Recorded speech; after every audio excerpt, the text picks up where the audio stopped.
Hey everyone, how you doing? This is Amon Green, Green Bay Packers all-time leader in rushing, and you're watching Packers Total Access Live, your daily source for Packer content.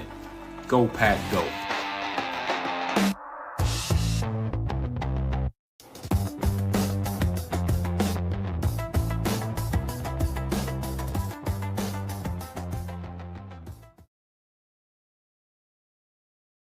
What's up, guys? Welcome to Packers Total Access Training Camp Edition live, bringing you all the coverage, all the updates coming out of Ray Nitschke Field today over in Green Bay, Wisconsin. We're going to be talking about everything Green Bay Packers. We'll be giving you the play-by-play in the 11-on-11s. We'll be giving you a live feed of what's going on around social media with everyone who's covering the Packers in that regard. So really excited about the day. If you guys have already tuned in to our other two live episodes covering training camp, you know what to expect. Going to be more of the same, and we're going to have a good time in here getting you guys up to date on what's going on in and around your Green Bay Packers here in training camp. Before we get into it, if y'all would do me a big favor, hit that like button, hit subscribe, click the bell icon. Appreciate y'all making us a part of your morning. If you're at work, don't get fired, all right?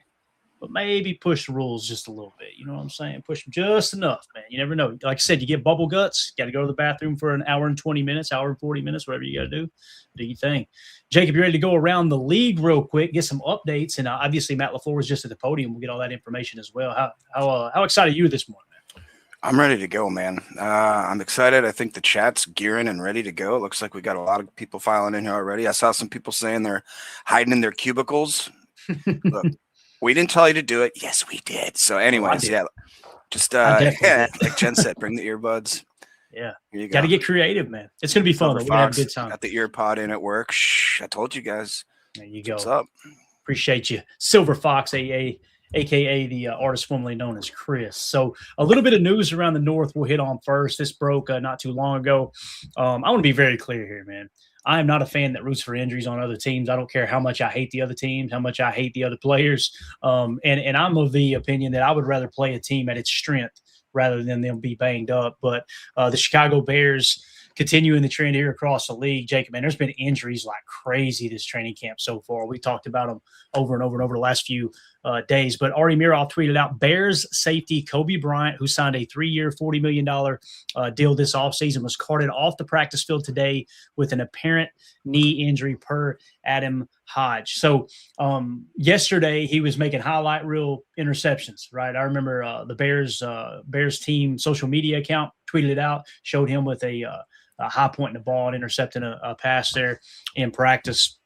You hate to see it, man. Again, there's so many of these going around, like Kirby Joseph. His season's up in the air, obviously, with the knee injury. We talked about Breesy down there in, what was it? I think it might have been New Orleans, the young defensive tackle, who obviously I think he tore his ACL. He's out for the year. And we don't know any further details on Kobe Bryant here with the Bears, but doesn't look good. They carted him off. They said he was emotional, had his helmet in hand, and was pretty upset about it. So just hate to see it. And obviously thoughts and prayers up to Kobe Bryant and every other player that's dealing with injuries. And this is why we got to kind of harness ourselves a little bit, right, Jacob? But we hear these players holding out a training camp for a deal. Imagine if Kobe Bryant hadn't signed a deal and he's on the last year of a rookie deal where he's making $700,000 or $900,000 or whatever, right? You can understand why someone would hold out, because if this happened to a player that didn't get the bag, didn't get the security there and some guaranteed money, he would be looking at having to try to rehab, build himself up for next year, and he's going back in probably with a similar contract next year. But anything you want to add to the Kobe Bryant injury there? No, I mean, I think you said it pretty well there. It's not something that I would ever hope for, pray for, or anything like that. I kind of like your sentiment. I wish that every single team could just have their best 11 versus best 11. We didn't have to worry about these injuries. Therefore, though, you guys would have to play us with Micah and Tuck, you know what I mean? So be careful what you wish for there. Even though it's the Bears, even though it's Kirby Joseph, you know, two of the teams that I absolutely can't stand, probably the most other than the Vikings. It's never something that you'd like to see. Plus, I think that I heard Kobe Bryant's a pretty decent guy.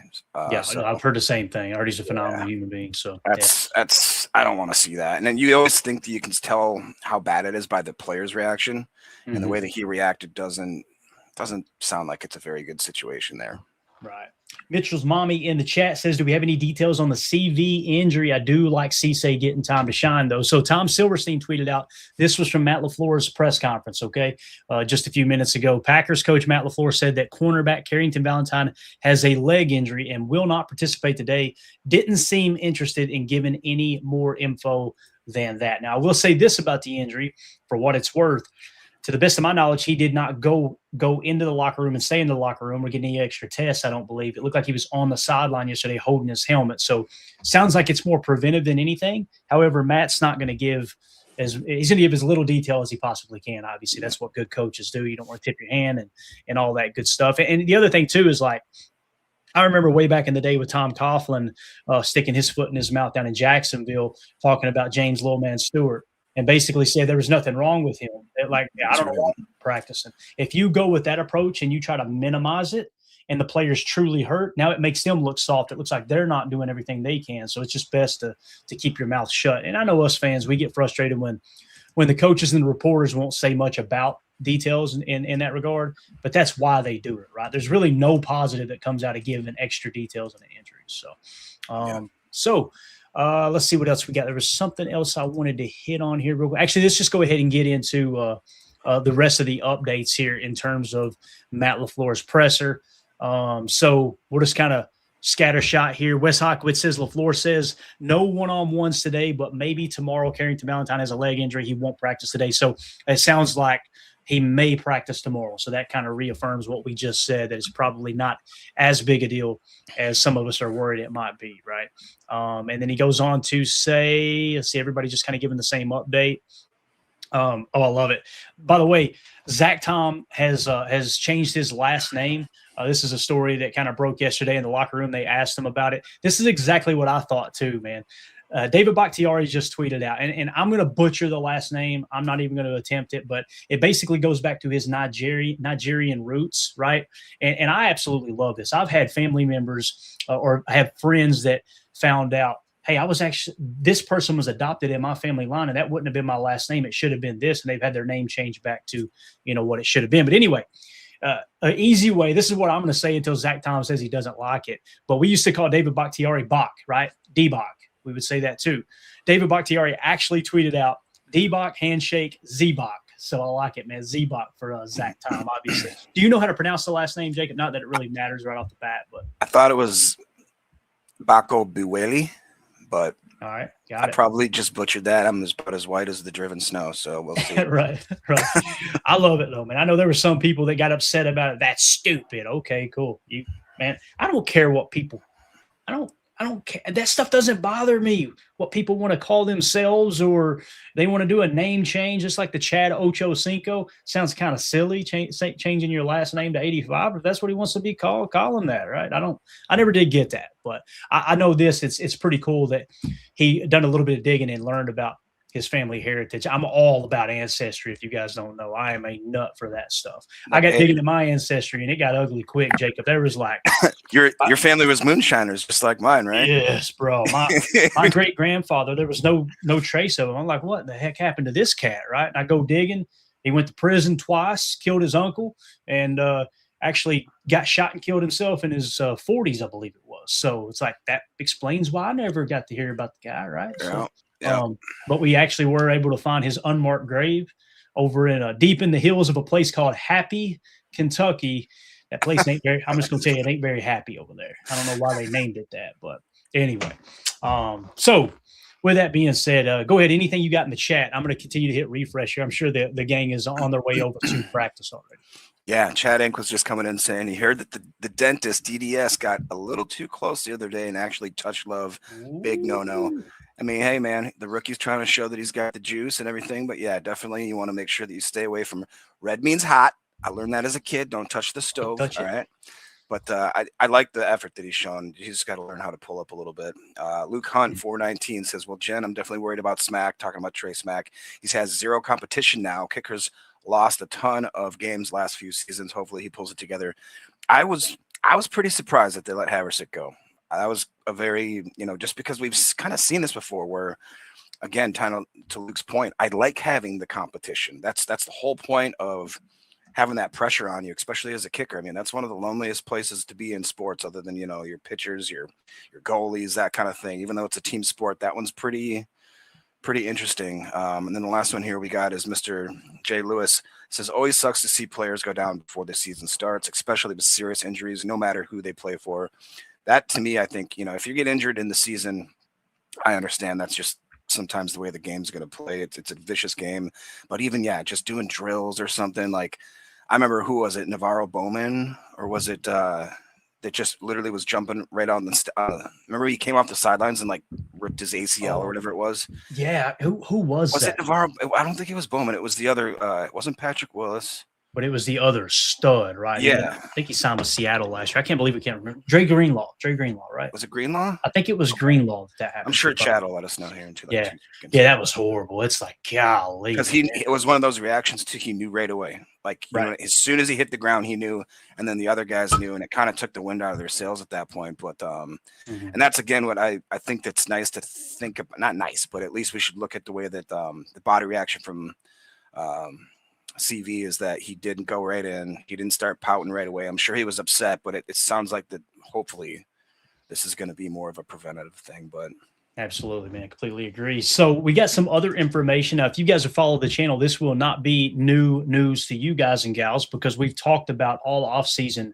where Matthew Golden projects in this offense. Now, last year he played all over the place. When Jaden Reed was out, he played a little F. When Christian Watson was out, he played a little Z. When Romeo Doubs needed a breather and the other guys were on the field, they would put Matthew Golden at X.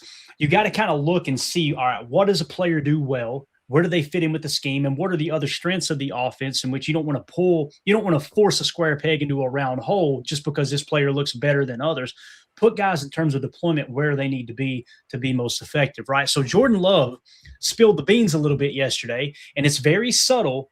Luckily, I caught it, and I tweeted it out. It actually got some runs up to 335,000 views now on this video, but he was meeting with the NFL Network, right? And I'm going to throw this up just to protect us here and make sure that we just get the audio version. Let's go with a little iced out Matt LaFleur here, all right? So this is what Jordan Love had to say about Matthew Golden, really the offense in general. Then I'll read the tweet and explain what it all means. Here we go. I love it. We got obviously Christian, Jay Reed, Tucker. They've been here, been in this offense. Now we're just building on all the little things we've worked on the past couple of years. MG locked in now over there at X. And so you hear it? MG locked in now over there at X. I'm expecting big things. He's had a great training camp so far, and it's all about just building on stuff from the years before. But I love the group. I love the guys we got. Obviously, like I said, we've been together for a couple years now. It's not our first rodeo together, which makes it fun to come out here and be able to play fast. And we understand each other, how to talk to each other when we're out here on the field. And like I mentioned, it's just building on all the things we've had from years before. I love it. All right, so there you go. That was, like I said, Jordan Love talking about MG over there at X now, right? What does that mean? So I tweeted out, Jordan Love confirms Matthew Golden will be mostly playing X, essentially replacing Romeo Doubs in the offense. Golden being the X, Watson being the Z, Reed being the F. Now, it doesn't mean he's going to be in the X all the time. Keep that in mind. There was times last year we pointed out it was very rare, but Romeo Doubs actually played a little F. There were sometimes he was in the Z because you want to take advantage of other mismatches. Now, I've already seen on Twitter and other places across the internet, people are already having a pissing contest about that. Well, technically it doesn't mean this, but it means that. Guys, first of all, until you read Bobby Peters' books about Matt LaFleur's offense, you probably don't know much at all about his offense. Here's the other thing. It doesn't mean Bobby Peters is 100% correct all the time either. Here's the other thing. It doesn't mean things haven't changed since his 2019 book or his 2022 book, right? There's things that are constantly evolving and changing. The NFL stands for not for long. If you're not willing to change, you ain't going to be in this league for long.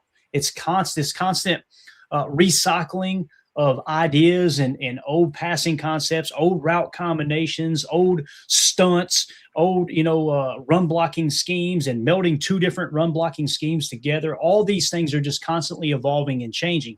But the point is, what do you need in a boundary X receiver? Now, what is the X? The X is the receiver. This is traditionally how it's designed. Okay, explain. The X is a receiver that lines up on the line of scrimmage opposite of the tight end, meaning the tight end is going to be on the opposite side of the formation. Now, Bobby Peters has talked about this in his books over and over and over, that it seems like, he didn't say, oh, it's definitely, this is all the X is in Matt LaFleur's offense, but it seems like most of the time the X is going to be on the weak side of the formation. Well, just because you're on the weak side of the formation doesn't mean you're on the boundary side. Just because you're on the weak side of the formation only means you will be opposite the tight end. So the rule still applies there. So again, the X will be on the line of scrimmage opposite of the tight end predominantly. There may be times where he's off the line of scrimmage too there. Keep that in mind. The Z will be on the tight end side of the field, typically off of the line of scrimmage, okay? And then the F, of course, is the move guy. Now, you can throw in, I seen an awesome tweet from, our boy Dusty Evely earlier today was talking about some of the notes from Bobby Peters' book as well, and which Dusty Evely is awesome. He understands football inside and out. One of my favorite follows on X. If you guys are not following him, you're really missing out. But he was talking about how the F can apply to, he was kind of mentioning it, in passing, I guess. It could apply to the tight end if he's a move guy or in a certain situation. Also in Bobby Peters' books, he always marked the halfback as the H. Well, the H-back, I was always raised in football that the H-back was more of a fullback type, right? It was the H and the T. So I still refer back to the running back being the T when it's a single back set, right? If it's a dual set, then you might refer to one as H. But if it's the F receiver lining up in the backfield in those pony packages in Matt LaFleur's offense, I'm going to call them the F. That's just the way I identify with it. So everybody's a little bit different. And again, that's what I love about Dusty Evely. There's a lot of give and take and learning from each other and whatnot. Some of these people, man, they get into a pissing contest and they just want to, I'm right, you're wrong. That's the way it is. So anyway, the point here is, this is what I said in the tweet as well. What's really cool is all three guys have played all three spots at some point and can be moved around. Packers 2026 offense about to be fired. Why do I mean that? Or what do I mean by that? If these guys have all got experience, Christian Watson played a lot of F his rookie year, right? Romeo Doubs, the one that didn't have as much experience in all the positions was actually, ironically, Romeo Doubs. He just played X 90% of the time. So Christian Watson's played F. Jaden Reed is your F, and Matthew Golden's played F. All of them have played F. All of them played X. All of them played Z. So there's some people, Jacob, that think Christian Watson should be the X because typically it's going to be the short side of the field, and you're in isolation because they've got the coverage bracketing to the field side. So that's going to give Christian Watson more one-on-one situations. But to me, I would rather have Christian Watson working with more space. And the reason that Matthew Golden fits the X is he's a good route runner and he's got strong hands. You want those guys that can win in the phone booth. And as we've seen a couple practices go, Jacob, you have Matthew Golden go up and moss two defenders, one of which was Xavier McKinney. He can make contested catches even as a smaller receiver. But anything you want to add to that? What's your comments on Jordan Love mentioning that Golden been over there in the X? Yeah, I already put up Coach's comment where he basically said, like, in reduced sets and pretty much any kind of altered sets, a lot of different players can be the X. Jen kind of went on to say the same thing, that once you get this kind of weird motion that's going on, excuse me, that it's kind of reciprocal, that a lot of these guys can kind of, they've been asked, and that's what's more exciting to me is to your post here credit. Like, these guys have all played a lot. They understand that Matt LaFleur is going to be asking them to do quite a bit. Let's not forget about guys like Savion and Bo. Bo has played a lot of different positions too over his career. I think it's very, very interesting that we have a lot of these guys that are so well versatile at all these different positions. And again, Matt LaFleur, just like I think Gannon gets a lot of credit for having multi-versatile formations, not quite understanding what's going to happen right at the ball snap. I feel like Matt LaFleur is kind of his perfect counterpart on the offensive side, because it seems like we're going to keep him guessing on both sides of the ball, and I'm pretty excited about that. Yeah, absolutely. So just hitting refresh, nothing coming across Twitter just yet for practice. We'll go there as soon as we have that info. If y'all would do me a big favor, smash that like button for us. Appreciate y'all hanging out with us. You guys and gals are awesome. So this was a cool video that the Packers tweeted out yesterday. Javon Bullard off to a good start. I don't think there's any music. Let's see if it's slow motion or what have you.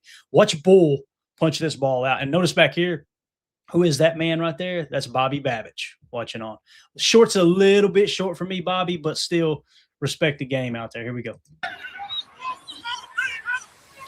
Boom. Look at that punch out, baby. Let's go. Now, there's always a positive and a negative of these type of things, Jacob. You don't want to see Sky Moore losing a fumble, But look at Javon Bullard, man. But I mean, I wouldn't call it a jab. I'd call it more a straight, but just punching that ball out. You can see the emphasis on taking the ball away this year, man. Absolutely awesome.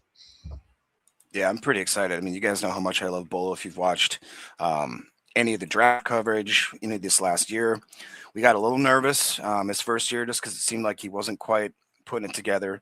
But I think that jump that he made in year 2, and then obviously seeing his progression right now, the old number change sometimes, it takes a couple of years for you to really come back to your roots. And if you go back, I always say, and watch his college tape, he's a headhunter. He's an absolute dog, and he reminds me of, if you got a guy in the secondary that has that situational awareness, even if the guy makes the catch, go for that ball. And again, I'm not comparing anybody to Charles Woodson, but Charles Woodson was a absolute, probably the best I've ever seen at punching the ball out, doing that slap, even when he's coming from behind, like you said, actual boxing, like where it looks like he throws a jab. It's like, it's very hard to teach, because I'm sure that your brain in the moment is just make the tackle.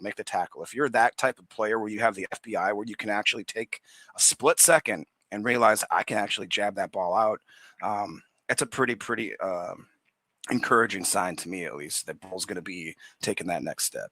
Yeah, and as Coach Lynn, I know you put it on the screen, but I just want to reiterate here. Boxing lessons are working for Bull, said Coach Lynn. He talked about in the offseason he was taking some boxing training, and that's why, to get better at being able to quickly set your feet, throw that punch, knock the ball out. With Woodson, man, he had perfected, as he would go to tackle, he would grab with his left hand and his right hand, as he came in to secure, he would slap at the ball and secure the tackle. It was brilliant, genius. And, of course, Peanut Tillman, unfortunately, played for the Bears all them years. Yeah. He was great at the peanut punch, So it's huge, man. It's something that's very, very important if you're going to win the takeaway battle there, the turnover differential battle, I should say. It's definitely something you got to be focused on and be ready to do. So it's really weird. I'm going to close this Twitter out here real quick and see. Kind of feels like it's not resetting the way it should be. I imagine practice is probably underway, right? Is anybody else seeing any other updates on practice on Twitter? I'm not seeing anything. I'm going to check with Bill Huber real quick and see if he's got something. It was 43 minutes. So I guess we're still waiting. We're still waiting for them to get over there. So while we're waiting, Jacob, let's go ahead and jump into the training camp tracker, unless you've got a couple comments you want to hit real quick. We can just clear a couple out real quick. It's kind of interesting how many people have ties. So too old for this. He said, I'm so pumped for Zack, BB Gun. He said, my mom grew up in Nigeria, so anytime we have a Nigerian connection, I'm very, very happy. Wouldn't have guessed that when I had that on my bingo card. Holmes MD says, my pops was a Nigerian officer in the Army. Hell nice. Yeah, dude. That's pretty freaking cool. Hey, Lil McCrocodile says, keep up the great work, gentlemen. Thank you for all the deep dives others don't do. Hope you and the chat have a great day. Appreciate that. And then real last one here from Kyle Andretti is saying Mike Evans is out for the remainder of the training camp with a hammy injury. And let's not forget they also now are without Pearsall for basically probably the whole year. So we're not the only ones that are dealing with certain injury bugs, and a lot of them are way more severe, I would argue. So yeah, dude, it's that time of year, man. You hate to see anybody get banged up. And that's why it's worth mentioning too, Jacob, that when it happens to the Packers, we feel like we're the only team it happens to, right? Yeah. So you're seeing this goes on all across the league, right? Hopefully we can keep these guys healthy. Joe Trev with the super chat. Thank you so much. He says, I'll never forget when Woodson punched the ball out of Larry Fitzgerald's possession. Woodson did it to so many people, man. One of my favorite ones, I'm trying to think, Woodson sacked somebody. He was on a nickel blitz, and Dom Capers loved dialing up that cat blitz too. And he came in, stripped the ball, and as he didn't realize he stripped the ball, he got the sack, rolled out of the sack, and jumped up and started flexing. And as he's flexing, the ball's bouncing by him down the field. Didn't realize it was out. Clay Matthews came in. I was going to say, Clay picked it up, right? Was that against the Vikes? No, maybe it wasn't. I can't remember who it was against. I want to say it was like somebody like the Lions, but God, it was hilarious seeing Woodson flexing and everybody scrambling for the ball behind him. It's like if it was anybody else other than Charles Woodson, first ballot Hall of Famer, you'd be like, stop celebrating. But no, let that dude have his fun there for sure. So, yeah, just another example of said it was the Cowboys. I think that. It might have been the Cowboys. I might have been thinking the uniform was similar, right? Detroit's away and Dallas is away uniform. So that would check out. Yeah, we have no updates yet. This is really odd. Let's go to NFL news real quick. Oh, man, that's great news. Calais Campbell back at practice for the first time out there in Baltimore. As you guys know, his family had that tragedy. We won't go into all the details again, but it was good to see him back on the football field. That's one of the good guys in the game of football, no doubt about it. So trying to see if there's any other news across the league as we wait here. Oh, this is something that's interesting. So you guys know we were big. Hey, let's go sign Jadeveon Clowney guys, right? I know I was. I don't want to speak for you, Jake, but I felt like that would have been a perfect signing. Well, he ends up signing with Houston, the team the team that actually drafted him, right? So it tells you that Goody is really excited about these young pass rushers. Again, I think it made all the sense in the world to go get Clowney. But at the same time, if DDS pops, we'll never think about it again, will we, Jacob? We'll just be like, nope, glad DDS is getting all those extra snaps. And then we got Ari Miroff tweet here. It says, quote, Josh Sweat asked to be traded the day Jonathan Gannon got fired. He came to Arizona because of Jonathan Gannon, and he had the best seasons of his career because of Jonathan Gannon. It says Johnny Vulnerable explains what's going on with Josh Sweat, who is on the PUP list with, quote, knee maintenance. So you know what?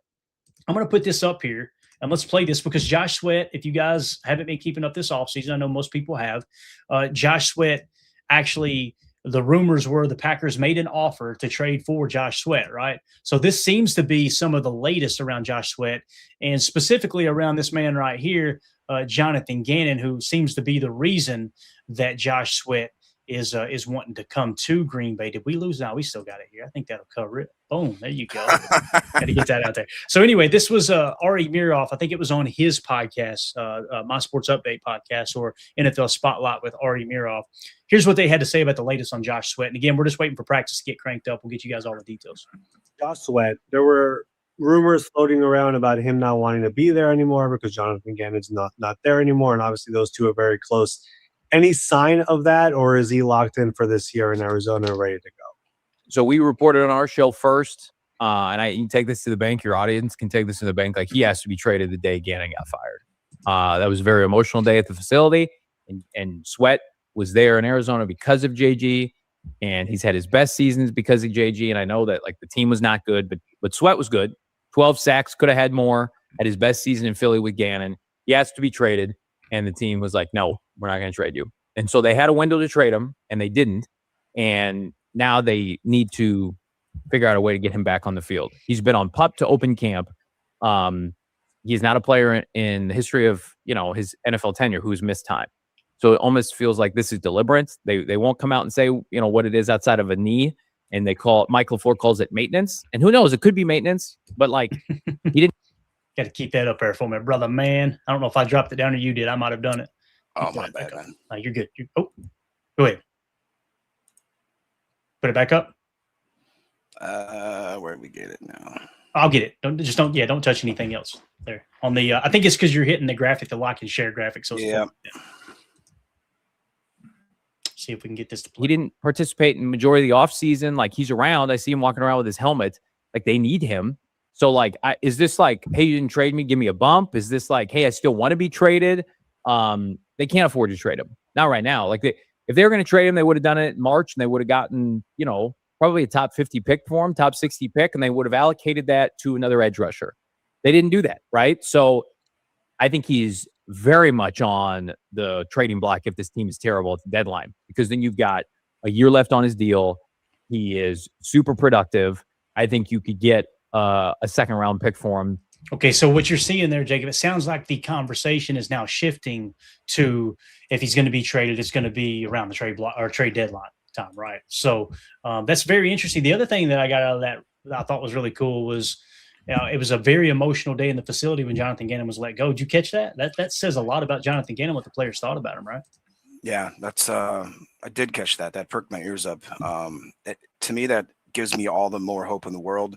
A lot of people like to label Gannon as kind of this nerdy, type of guy. That's fine. I don't care. I don't need a rah-rah guy. I think we have enough of those now finally in the locker room. And I think Matt LaFleur kind of holds that type of respect as the head of the franchise there. But I think Gannon is bring me on the nerd that's going to have a lot of guys literally want to chase him around the league. I'll take that just fine. Yeah, absolutely. And listen, you can be nerdy, you can be awkward, you can be quirky if it's legit, if it's authentic, right? What you can't be is fake. If you're fake, those players will see through that so quick and you will lose the locker room. It's over, right? And it's just funny to me that Jonathan Gannon kind of takes all the blame for Arizona being a bad organization when it's like, y'all been bad long before Jonathan Gannon got there. It's amazing y'all just keep cycling through all these coaches, and it seems to be the coach that's a problem, the coach that's a problem. Maybe, just maybe, y'all need to adjust something front office-wise, structurally within the organization, and maybe create your own legit type of culture, I guess you could say. But as you can see here, Ryan Wood with the tweet, day 5, Packers in full pads, football is back, training camp begins right now. Obviously, we're going to be out there thudding, that's the word that Matt LaFleur used, that they will be thudding today, which means contact but don't tackle to the ground, right? So you can see some of the shots. Looks like a beautiful day out there in Green Bay, Wisconsin. Mike Spofford with a tweet there, Rob Demoski with the tweet. First one in full pads is underway. Here we got a shot of Tucker Kraft getting the blocking drills going. Notice the sleeve ain't on the leg again, Jacob. No sleeve again. So love to see it. Right now in Green Bay, it's 73, perfect sun, no clouds forecasted whatsoever, and it's going to feel like it's about 85 around 3 or 4 o'clock, but they should be well off the field by that time. It's going to be did Tim get to go today too, or no? Is he stuck? Not today. I don't think he's out there today. Yeah, if he is, he ain't going to tell us because we probably ruined his practice experience. But what a perfect day to be in Green Bay. Oh man. Yeah, it's gorgeous. Does it show the wind? I'm curious to know about the There wind. is literally No wind. Doesn't look like any wind today. Perfect. So again, if Trace Mack goes out today and he misses 2 of 5 field goals and there's no wind, now I can say, okay, guys, you can have a little bit of worry. But yesterday it was gusting out there, obviously. Yeah, they're saying winds of about 3 miles per hour. Got it. If you guys would take a quick second, smash that like button for us. We'll be here through the duration of practice. And Paul Brettle with a tweet here. Welcome to day 5. The pads are on. You see Javon Bullard. Look at the cleats. Love the cleats, man. A little neon green there. Look at that. Bull's looking good, Jacob. I'm telling you. Big step last year. Again, he was 15th in the league in run stop percentage, or just stop percentage in general. That's short passes as well. That was amongst all DBs. So that includes all the safeties, all the cornerbacks in the National Football League. There were only 14 players that had a higher stop rate than Javon Bullard. I think you're going to see him focus on taking the ball away a lot more, like we showed in that clip from practice yesterday. He's also kind of emerging as a leader. That's the thing I've noticed about him. He's not a guy going, I'm the best, I'm the man, I'm the top slot corner in the league. You never hear him say that, right? He just goes to work, and you see it on the field, and you could tell his teammates really respect him. I've been following him all offseason, and his IG stories were phenomenal of him working out. And you could just see how twitched up he was with the footwork, driving on the ball and whatnot. So I think we got a big year coming for Javon Bullard, Jacob, no doubt. Yeah, I really, really do think. It seems like a lot of people in the chat are finally getting, not finally, but getting pretty stoked up on him as I am.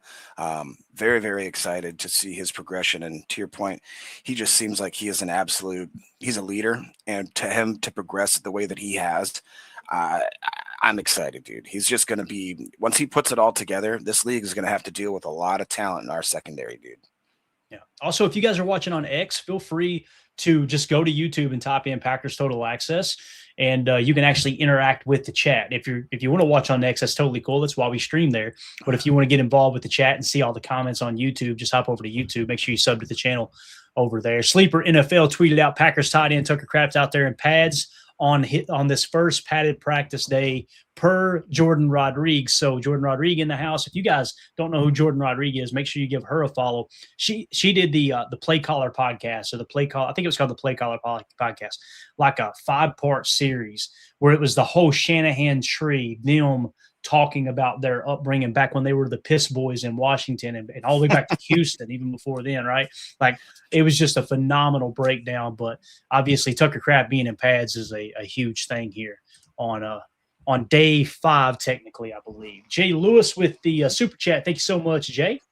It says, Clay and Jacob, any mention of the formation involving a 3-safety look featuring Cooper in yesterday's practice? Wanted to know your guys' thoughts. I didn't hear anything yesterday, but here's the thing about the 3-safety look, Jay. And Jacob, I'm sure you remember us talking about this offseason. When you say 3-safety look, people immediately think we're going to be doing something crazy different, right? Well, guess who the third safety is that they're using? It's Javon Bullard. Well, Javon Bullard's already on the field anyway. So 3 safety looks it's going to look identical to our nickel 4-2-5 last year, where you're going to have 5 DBs on the field. So it's still a nickel look, right? Now there's a different aspect to it, what we call a penny front or a penny look, where they're going to bring the second stack backer. You got with a nickel, let's call it a nickel 4-2-5. Well, it'd be a 2-4-5 with a 34 roster essentially. So nickel 4-2 or 2-4-5. You've got 2 edge defenders, 2 big boy defensive tackles on the line of scrimmage, right? You got 2 stack backers, all right? That's going to be Edgerrin Cooper, and it's going to be Zaire Franklin. And then you got 5 DBs. So let's say it's Brandon Cisse and Keisean on the outside, and then your slot defenders, Javon Bullard, and your 2 safeties are Evan Williams and Xavier McKinney. That's your nickel 2-4-5 look, right? Well, when they go to the 3 safety looks, guess who the 3rd safety is? It's Javon Bullard. So he's not coming off the field. So you're still in your what's really a base nowadays, running at 80% of the snaps. You're still in your nickel 2-4-5 or 4-2-5, however you want to say it. The only difference is they're mugging Edgerrin Cooper in that penny look on the line of scrimmage. So they're showing a 5-man front, which on the surface almost looks like a dime formation. But when you count the DBs, there's actually 5 DBs, 2 stack backers, one of which is lining up as an edge defender. That's going to become a problem, Edgerrin Cooper rushing off the edge, because if a team comes out and they're expecting a 4-man rush and now they got to block 5, guess what? They got to take somebody out of the route concept to chip and help protect, right? So, again, now, if you're saying, have they shown any 3 deep looks? They did that a little bit in Arizona. They've done it in other places across the league. We actually called it out 2 years ago. It was becoming very popular in college football. It was bleeding into the NFL. I don't know if we're going to see as much of that. But Bullard did mention in OTAs and mandatory minicamp that he was showing some crazy looks on defense. I guess thinking that Bullard may be lining up in the slot, covering the 2 pre-snap and dropping deep and buzzing both safeties into the box. I kind of feel like that's the direction we're going in. But hopefully that answers your question, Jay. Again, when we say 3 safety looks, I don't think the personnel is going to change. I don't think you're going to pull Bullard off to put Oladapo out there. You know what I'm saying? Does that make sense, Jake? It does. Johnny, they actually used Coop as a back safety. And then he went on to say X, Williams, and Coop were actually deep safeties. And see, and I don't consider Cooper a safety in that spot. It's just like this. When we run a Tampa 2 look last year, whenever we ran a Tampa 2 look, you would say, okay, Tampa 2 look means safeties covering deep halves, and then you got the Mike or the Will covering the 2 or the 3 down the seam, ended up with a 3 deep look. Technically, he's playing safety there, right? So I don't consider that a safety.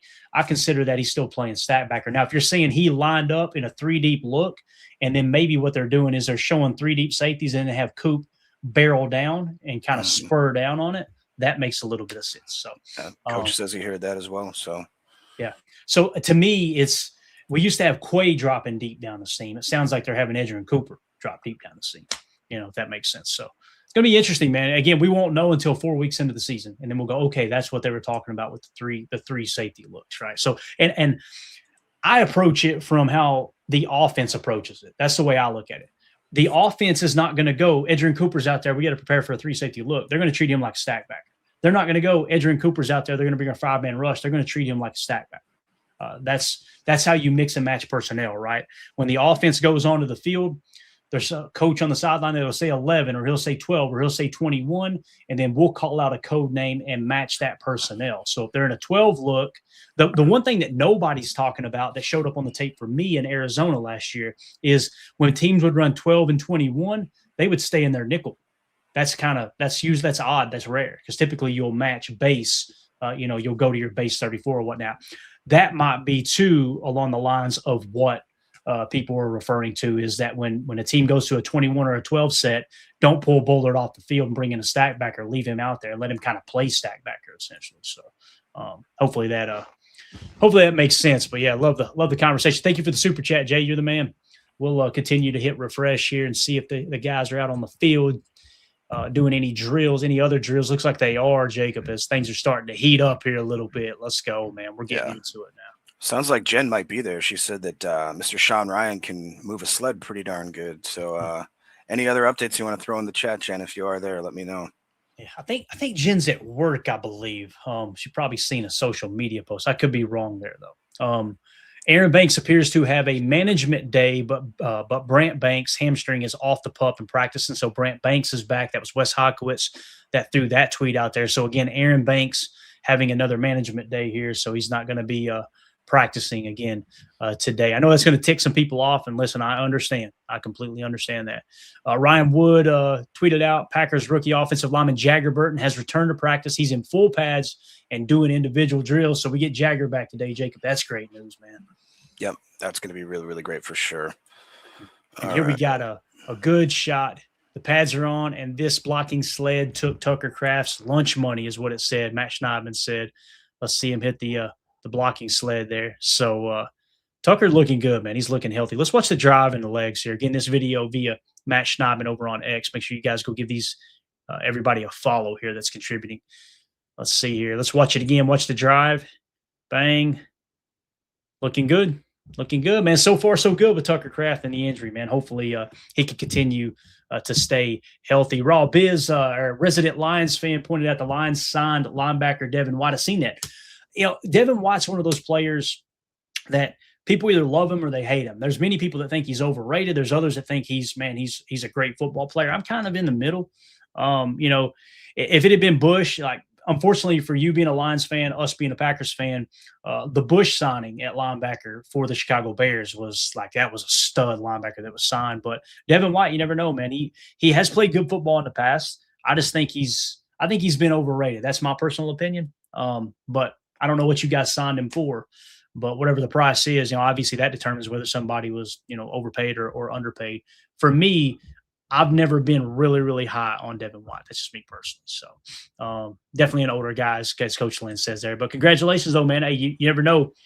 This might be the year he puts it together, and you got some extra veteran leadership there at Stackbacker for sure. So, all right, see what else we got here.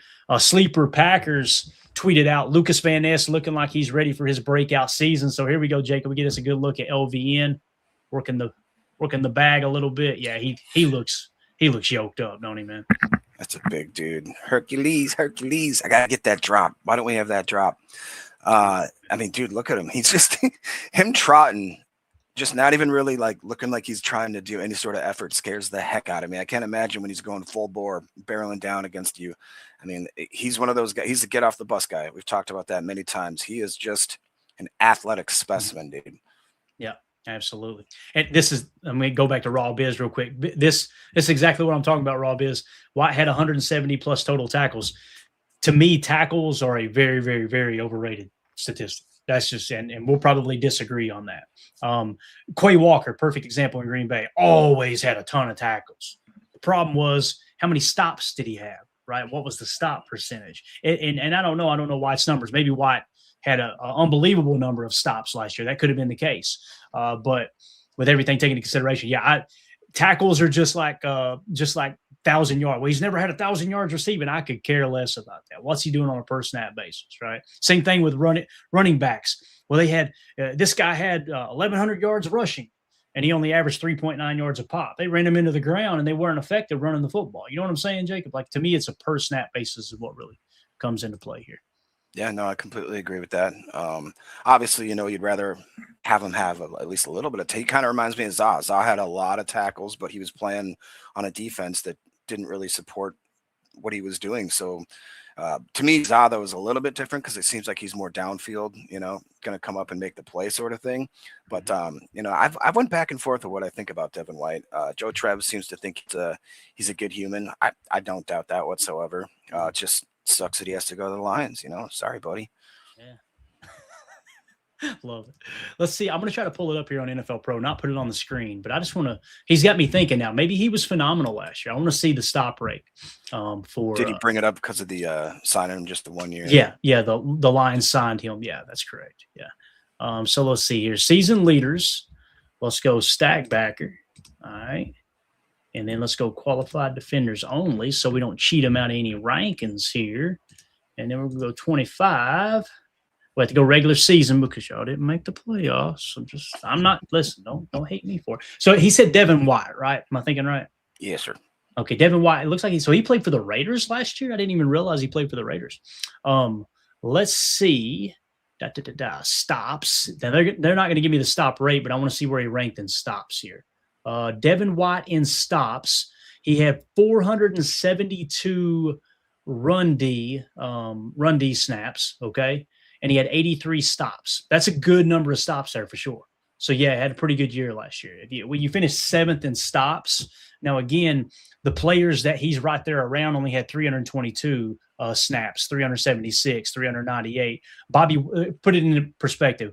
Bobby Wagner had 460. So he had 12 less run defensive snaps than Devin White, and he had almost 10 more stops. You see what I'm saying? But still, top 10 in stops. Yeah, it looks like he's playing pretty good football there for sure. Rob is. So, all right, moving along here, some more video footage. And again, is this Tucker again? Yeah, Ryan Wood with the footage here. Tucker Kraft working on ball security and individual drills, cutting on that knee. What do you think about Tucker so far, Jacob? He's looking good, right? I think it's looking amazing.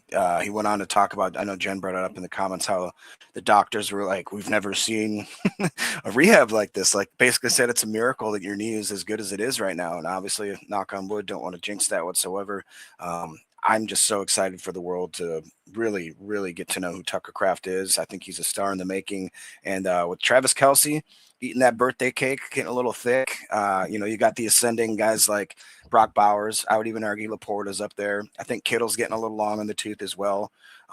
Trey McBride, I just don't feel like he's going to have the best supporting cast around him, which maybe means he has even more of a breakout year because that's the kind of go-to safety valve there. But I think that the national media and a lot of sports fans are either sleeping on Tuck or they're going to get to know his name real quick because he's my breakout. If I get him on every single fantasy team that I can, just because I think that he's going to be that explosive this year. Yeah, absolutely. Jen Wright says Kelce looks a little pudgy. Travis Kelce looks a lot pudgy right now. He looks like he's been living it up this offseason, man. He looked miserable walking on that field, too. It literally looked like me after smashing Carrabba's last night. You know what I mean? Just walking around the house like, oh, God, miserable.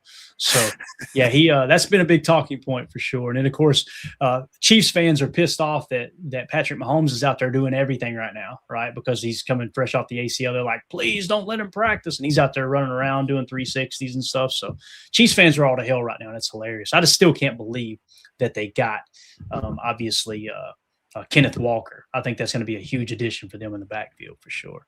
Yeah, sneaky thing that they got too is his backup's that Emmett Johnson, who we liked, and I think that could be a sneaky good 1-2 punch up there.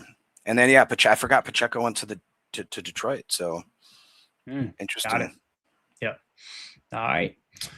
So moving along here, Marcus Eversole, 3 picks, 1 play, showing Javon, Bullard, Xavier McKinney, and Keisean Nixon out there.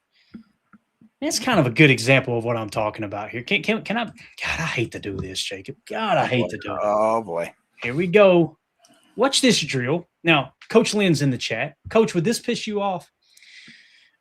That's the first time I've seen this clip. You guys see me. I've had this on the screen the whole time we scrolled up. We've seen it for the first time to get it. This drill is 3 DBs at the same time. They're dropping back, picking the pass off.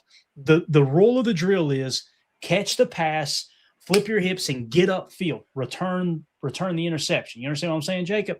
Yeah. Now, as I hit play here, notice one player does something different than the other two. On one side, you've got Javon Bullard, and you got former All-Pro Xavier McKinney. All right. Now, watch this, Jacob. Look at this video right here. All right, you see him flip, pick the pass off. Look at Xavier McKinney, tuck, go, and look who's just kind of He's doing it to himself. This is why fans don't like you. This is it. Like watch Javon Bullard, pivot, go, get back upfield. Right? That's how and get ready for the next drill.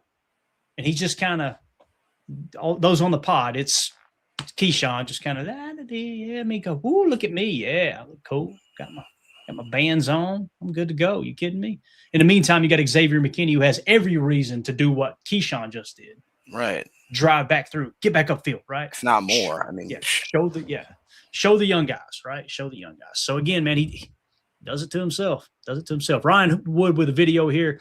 Today, Tucker Kraft is the net. So once again, they're having Jordan, rather than throw the net, they're throwing to Tucker. Love to see Tucker getting that extra work in here. And Jordan Love looking good, Jake. Look at the footwork. Oh, yeah. Boom. Get outside the cone. Let it rip. Right on the money. Yeah. Jay Love's poised for a big year, man. No doubt. Yep. Coach was talking about that safety drill. He says an EDD drill. Got it. Okay. Never. First time I've heard it, Coach. I don't know the name of the drills for sure, man. You know way more about that than me. Coach said, he goes, that would piss me off for sure. Do the drills designed. Bingo. Yeah. And again, man, it's just, I don't know. It's one of those things, Jacob. It's like when you buy a new car and you never notice that car on the street. As soon as you buy that car, that make, that model, everywhere, right? It's like once he kind of stirred the pot a little bit, it's like I'm trying to critique everything he's doing. I know that's not fair to me. I need to just stop it. But he shined the spotlight on himself. Yes. Yeah.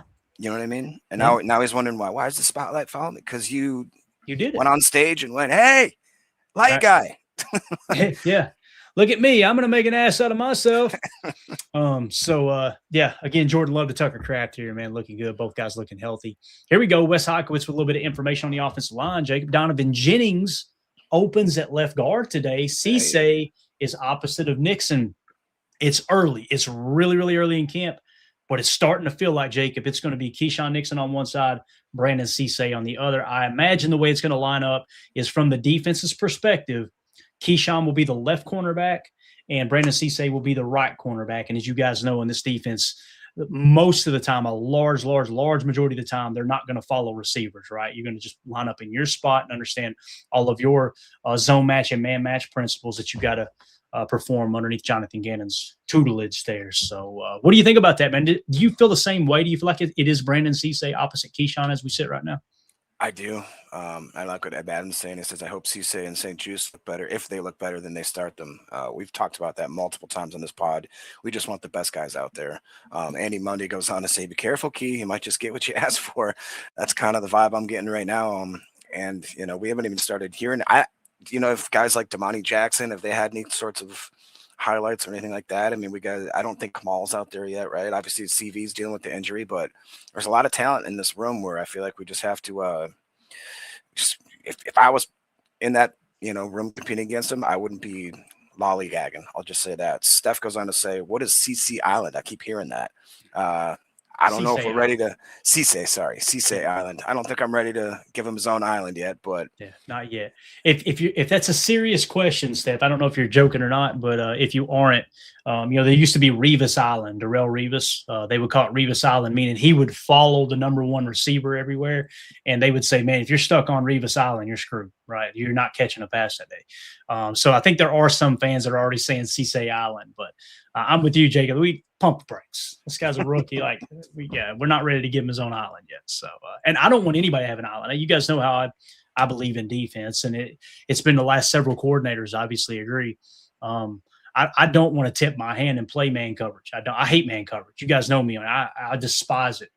We've shown time and time again the most explosive plays the Packers defense has given up over the last three coordinators were stuck in man coverage, and it's just it makes you more susceptible to the run. Very, very weak against the run, and then on top of that, you can get beat over the top, and you're on an island essentially. So I would much rather have bracket coverage, playing cover 6, cover 4, even cover 3 match. If and then that way you don't know what you're going to cover until they put out their actual route concept, their passing concept, the route combination, I should say.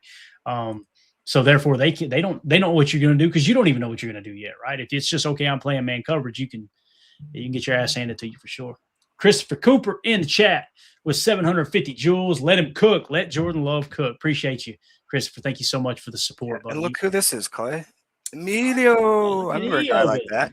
He says, hit that like and sub. Y'all, 250, only 73 likes. Come on, let's get that 10K subs. We do need that. And there's almost 500 total watching if you include all platforms. So yeah, if you could just hit that like, and if everybody in the chat could just say Emilio, that's how. At the same time, 1, 2, 3. Emilio's out there on his 3.5-hour lunch break too. If anybody's wondering, funny how that works, right? Let me go ahead and refresh the page here, see if we got any other updates coming all in. Cannolis in his lunchbox, I tell you what. Exactly. Let's see here. So some people are posting, videos of the same thing here, and that's okay. We'll Rob Demoski, as promised, Tucker Kraft in full pads. Actually, that's a different play, I believe. And he won't be doing anything live yet. He's getting extra work with Love and the quarterbacks, so you love to see that. Marcus Eversole, Packers in team. Love to Golden off play action over the middle for a first down. Cisse blitzed on that play. So a little backside bandit for you.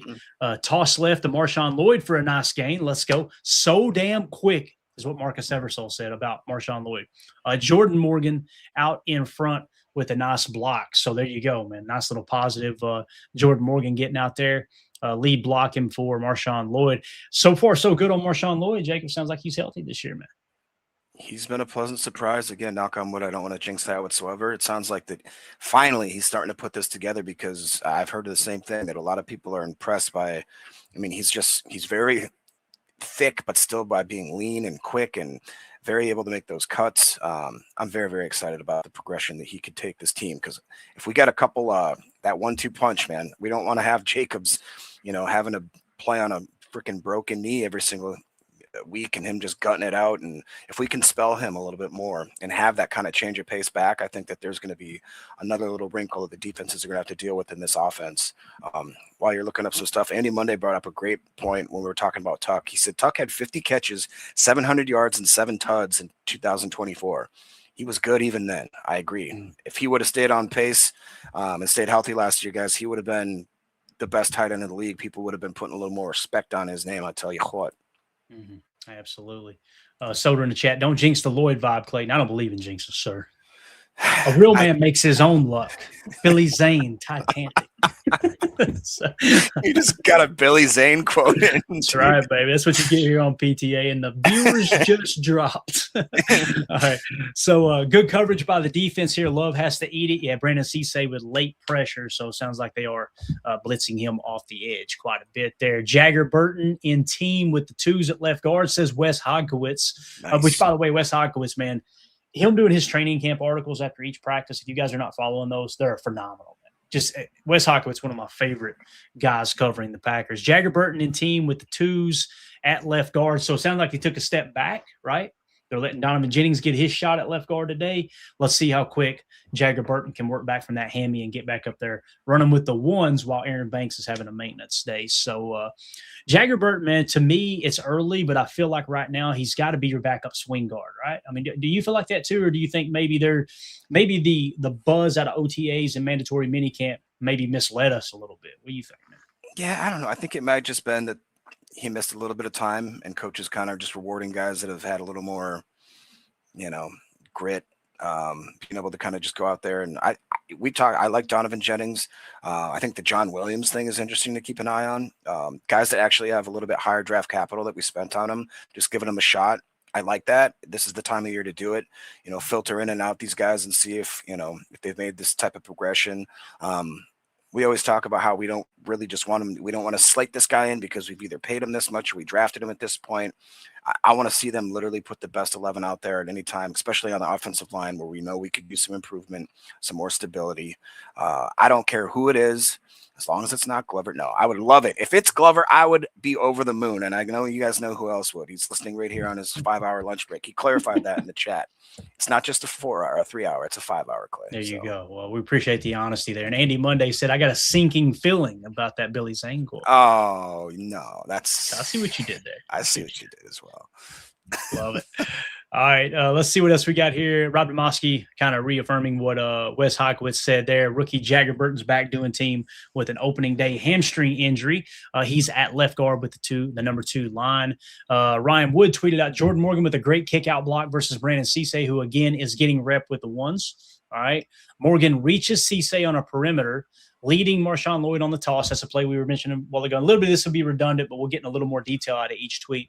Overpowered the rookie corner 1 versus 1, which is expected, but good footwork to square him up in space, showed his athleticism. So again, this is something that Joe Thomas was talking about, first ballot Hall of Famer, former offensive lineman for the Cleveland Browns and Wisconsin Badgers, of course, was talking about everything about Jordan Morgan's footwork. His technique was just phenomenal when he worked with him a couple weeks ago, or whenever it was. I think it was during OTAs or mandatory minicamp. So you see that, and of course he's going to overpower a corner out there, right? But I love that Ryan Wood mentioned that because it's so tough for those big guys to get squared up and actually block a cornerback, right? Because a cornerback can just one jab step, dip, and twitch their way right out of the block, right? So Jordan Morgan, everything I'm hearing so far, Jacob, I think he's going to be a significant upgrade over Rasheed Walker. That's me personally. I could be wrong. I really do believe he's going to play better than Rasheed Walker. I think you'll have far fewer penalties this year than you have with Rasheed Walker, and I think you'll get a little bit better run blocker at left tackle as well. So Jordan Morgan making a few waves here early on for sure. And here we got Sleeper Packers with a video. They tweeted out a Tucker getting a little bit of work. Says confirmed the Yak King in pads to participate in position individual drills. So here you see a shot of Tucker Kraft making look like a little corner route, maybe. Actually, no, just scraping across there, right? So probably the equivalent of an out, I guess you could say, doing a little toe drag swag there in the end zone, but looking good. Yeah, I'm so excited about Tuck. Yeah, he's looking yoked up too, man. Looking good. Mike Spofford, the number one O-line, same as it's been. Banks sitting out practice today. Here's the name. I'm gonna say how I would say it, all right? Bako Bewele. Does that sound right? Or would it be Bewele? Would it be Bewele? Bewele. We're probably disrespecting his family so bad. You got to get one of those pronunciation, Yeah.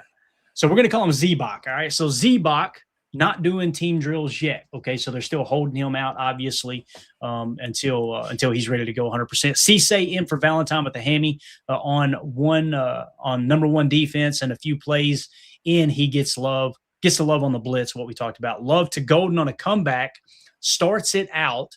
Lloyd gets the edge on the pitch. Bullard working some deep safety with the twos. So obviously good stuff there. Looks like something got retweeted by Justice Moscato. Something about the Cardinals. Jen's helping us out. Ba-Wele. Got it. All right. So moving along here, Wes Hockwitz, Van Ness off the weak side just blows up the play, forcing Love to scramble. We keep hearing Van Ness's name this year, man. We keep hearing it during training camp. I'm telling you, all the data, all the analytics are pointing to he's going to have a phenomenal year this year if he stays healthy, and it seems like he's showing up in camp so far. Mike Spofford says, always hard to tell without live tackling, but first day in pads is producing some good work with the running game. So sounds like the running game getting going there. And then, of course, here we've got a clip. Who is this? We got a clip of here. Does it say, welcome to day? This is Wes Hockwitz. Welcome to day 5 of Packers training camp. Return to practice. Brant Banks, offensive tackle with a hammy. He's back, not practicing. Carrington Valentine, tight end RJ Maryland, can't make the club in the tub. And guard Aaron Banks, who we know will be on the roster. They're resting him and trying to keep him fresh. The reserve list is still edge defender Micah Parsons with the knee, Luke Musgrave with the neck, long snapper Matt Orzik with the calf, defensive tackle Javon Hargrave with the knee, running back Chris Brooks with the hammy, defensive tackle Jordan Riley with the Achilles. Are you starting to get a little bit concerned about Javon Hargrave, Jacob? I know I'm not going to BS you, man. I'm starting to go, is this something that's going to linger into the season? Yeah, I mean, it's obviously not great when he's out there, but I think it just hopefully is more preventative than anything. He's a vet. I don't think necessarily Gannon is worried, because maybe that's the whole thing, is Gannon knows what he can do, what he can bring to the table, and he just doesn't want to stress the body or whatever that injury may be. Is it something that it's going to be on the back of my mind now? Yeah, for sure. But I am pretty excited to see that we could get a few of these younger guys into that rotation. Obviously McClellan. I think there's a couple that have shown some spurts, although one of them was Jordan Riley, who's clearly not ready yet. But I'm not too worried about it yet. We mentioned yesterday about Anthony Campbell. That's one that I'd like to see get a little more time, a little more reps. But it's definitely something I think we should keep an eye on. Yeah, Coach Lynn says he's a vet, not worried yet. There you go. Love it. Again, if it was a young player needing the reps, you feel a little different. I agree with that, Coach. So this is Sky Moore returning a punt. And I'll tell you, the thing I've noticed about Sky Moore, based off comparatively speaking to last year, it looks like he has thickened up a little bit. To me, he looks more like a running back than a small receiver now, Jacob. Do you see that the same way? Let's watch his footwork here. He gets a little bit tripped up, obviously, but still good contact balance. I think our return game is going to be a lot better with Sky Moore this year, man.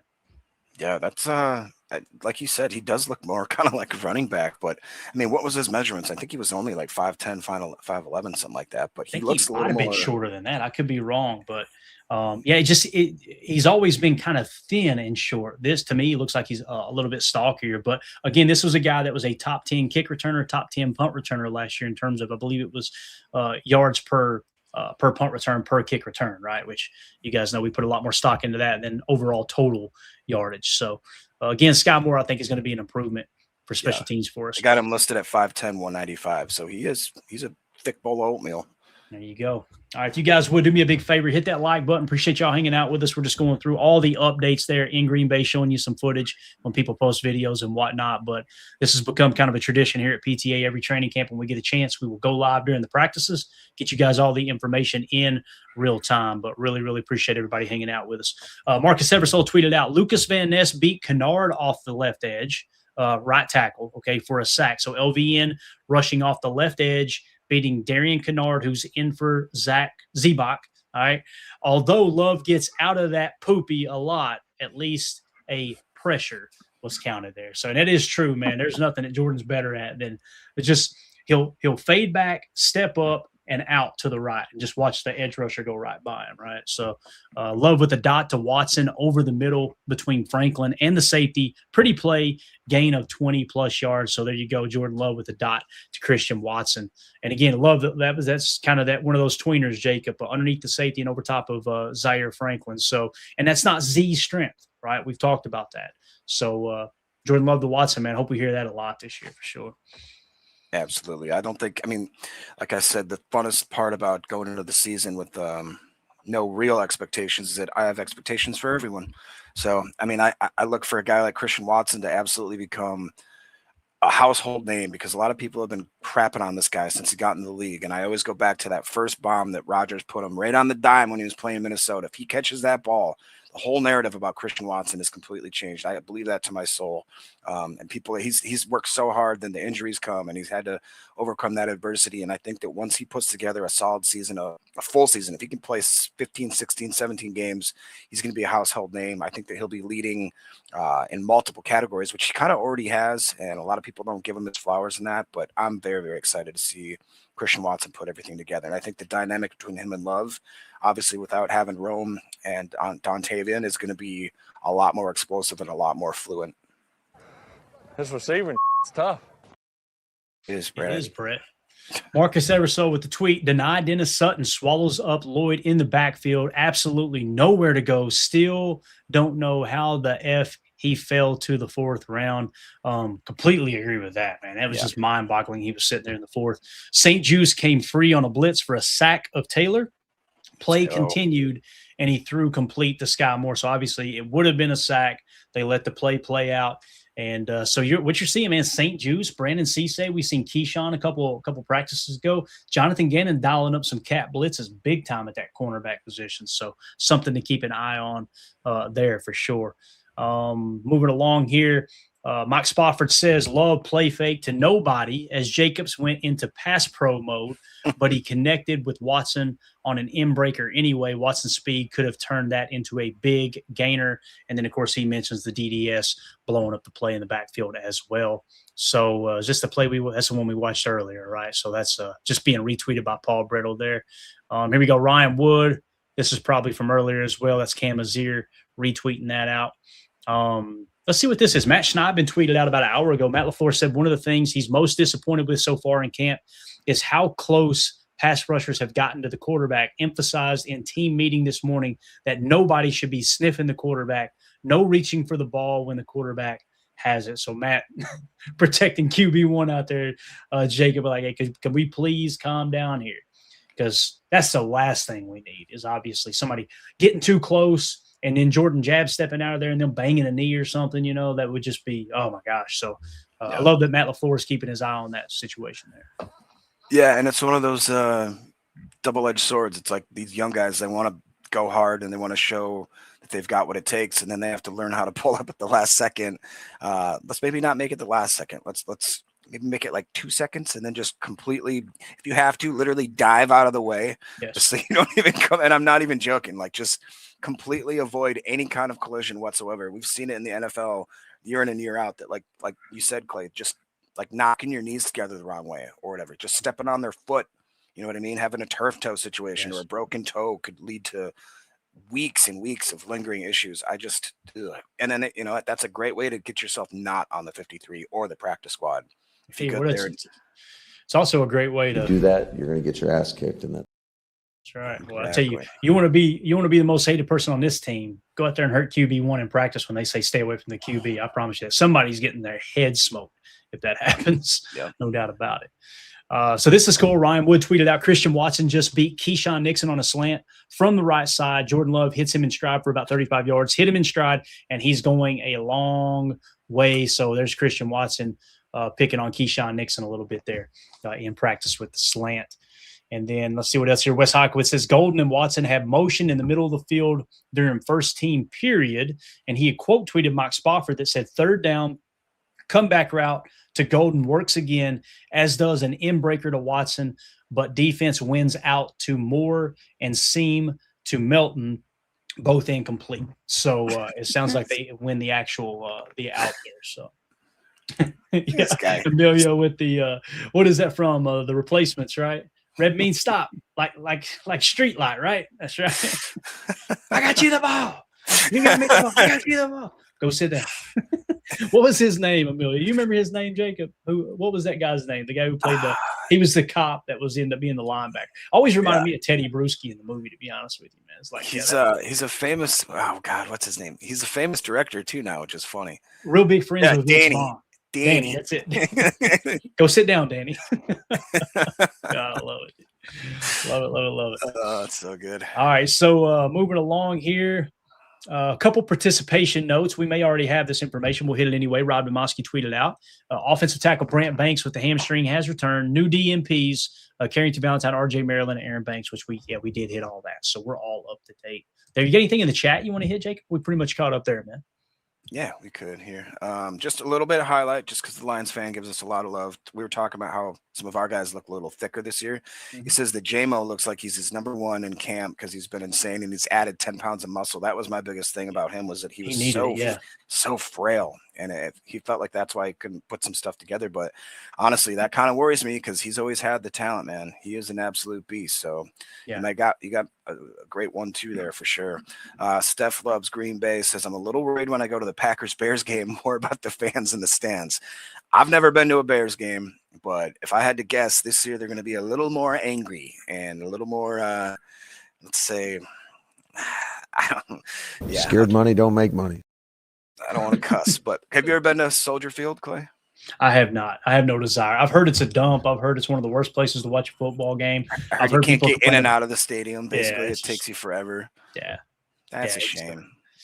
Yeah, I don't know, man. I have no desire to go to a game there. I want to get up to Notre Dame, and obviously that's fairly close to Chicago, South Bend, not too far away. But everybody I've ever met that went to a Bears game, even Bears fans. I've got Bears fans that are friends that live in Chicago. We got family that live in Chicago, and they're like, it's the worst going to a Bears game. The traffic in and out. It's a horrible place to watch the game. So it's the thing, like building a new stadium and all that, it makes sense. The fact that they're going to a dome, I've lost any little bit of respect I have for that organization that they got to play inside now. So yeah. Let's see, one more here from Blaze Knight says Love and Golden have an on point all camp. Man, they are continuing to show that today. That's pretty. I agree with it. I'm just so excited. Speaking of a good organization, Dark City 2004 says he's going to training camp on the 10th and the 11th. Can't wait. That's going to be awesome, man. Yeah, good stuff. That's going to be awesome. Good stuff. Sleeper Packers tweeted out, oh, look, it's future all-pro linebacker Edgerrin Cooper. So here's a nice little shot Sleeper Packers putting out there. Coop looking good, right? Looking solid. Trying to see who else is in the shot there.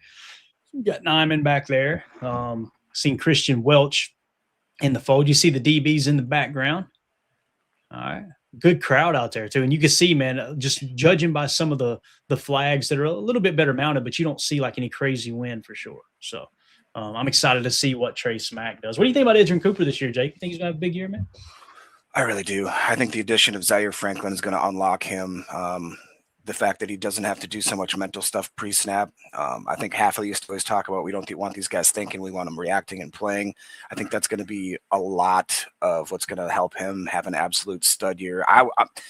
If he stays healthy, I'm talking Pro Bowl, maybe all pro. I think that the way that you're going to possibly, like Gannon's going to use him on the edge, like to your point, having a little more pressure percentage. You know, I see him getting more sacks, which I know is a lot of flashy for the Pro Bowl stuff, but I think he's going to be an absolute stud. He seems just so athletically fluid And if you can get a guy like Zaire just completely locking down the middle of that field, I think a guy like Edge is going to absolute flourish, and forgive the pun, but Edge on the edge to me is, I think, another reason as to why we didn't go out and maybe get a Clowney or something like that. And plus the younger players, obviously we just mentioned with DDS and my boy Cox and a lot of those younger guys. I'm excited to see him flourish.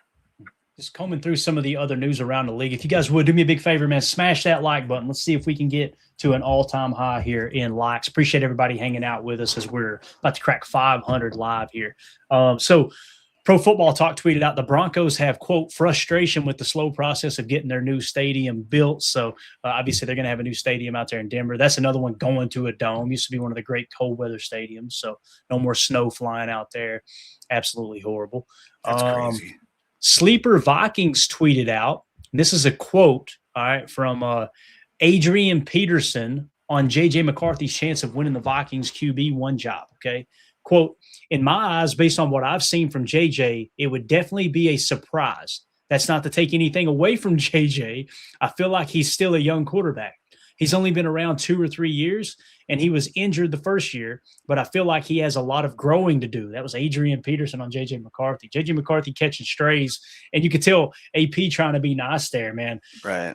Boy, they swung and missed on that quarterback pick, did they not, Jacob? I mean, you're up there in Vikings land. You're right on the border, right? What do you think about J.J. McCarthy? Or am I missing something? Maybe the fans up there absolutely love him. No. Most of the fan base that I know has completely given up on him, and they've moved on to the little man, Mr. Kyler. And I thought that from the start, McCarthy was at best a draft and develop guy. Of course, you know, the Vikings grab him and they're like, well, let's just throw him in, especially after they got rid of Darnold. They got rid of Cousins. I mean, it's an odd organization, man. They have went so long without having to find a really, really good staple there at the quarterback position since the years of like your Dante Culpepper. And I mean, they went through so many different draft picks, and they'd last for a year, 2, 3. And then I don't know what they did when they had Cousins. Like I said, they had Darnold. Even on their backup squad, they had some guys that I thought deserved to have a shot over a guy like JJ, but they just said, let's throw him to the Wolves. And the Wolves ate, boy. They ate. K9. They ate good. They ate real good. I got some advice for y'all. Take 2 weeks off, then quit. Yeah, when he kind of blew up there in week 3 or 4, and then he had the whole 9 moment. Yeah, there it is. Thank you, Jacob. Perfect timing. Like, there's no coming back from that. There isn't. Like you can't go out there and act like you're the next coming of a Tom Brady or somebody, and then fall flat on your face. Like, this is why it's important to not get too high, not get too low. You hear me, Emilio? Don't get too high and don't get too low. What are you going to say? You got to keep yourself professional, like a guy that's from Chicago. You know what I mean? Like, you really got to make it. You got to be professional. There's so much to that picture. Of all the things in that pic that gets me, though, it's the pinky. Flash it up there one more time, just real quick. Don't keep it up too long. But look at the pinky. Notice the pinky. The pinky gets me every time. All right, get it off the screen. Unbelievable. All right, so again, Edgerrin Cooper out there doing things. Wes Heikwitz, non-shooting period, but DBs and linebackers working jugs machines. Assistants using a blocking pad to disrupt the catch. So that, again, emphasis. This is Bobby Babich 101, putting emphasis on the DBs and the linebackers taking the ball away. You've seen the clip we showed earlier, Javon Bullard punching the ball out. And obviously they're working on the jugs machines and whatnot, trying to get those interceptions. Turnover differential is going to be huge this year, Jacob.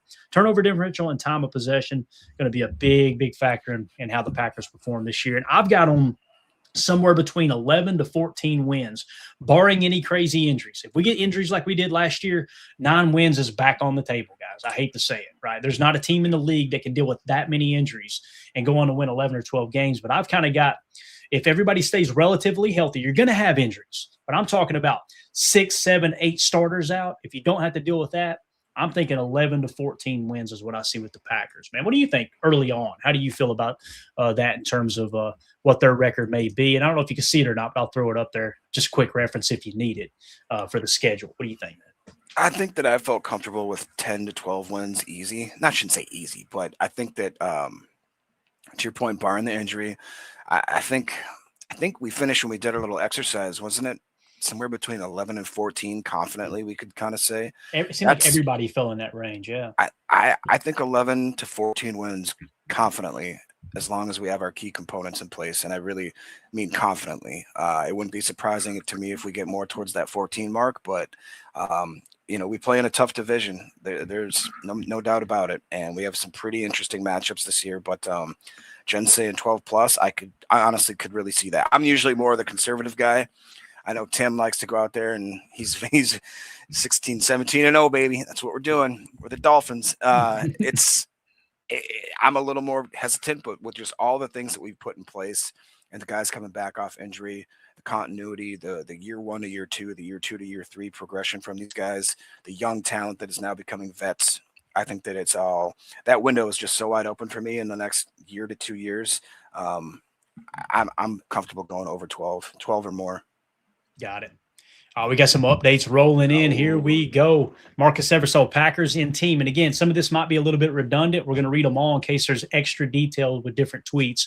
Marcus Eversole, Packers in team. Love the golden off play action over the middle for a first down. Cisse blitzed. Toss left to Marshawn Lloyd for a nice gain. So damn quick. We talked about that earlier, right? So we hit that tweet earlier. Here was a reply to that. Quick hitter to Golden on the left. Quick to Golden over the middle. Xavier McKinney diving interception. Looked like Love just overthrew Reed a little. Great play by X with the eyeball emoji. So Xavier McKinney. Imagine if Xavier McKinney goes back to, what do you have, like 9 or 10 interceptions that first year in Green Bay?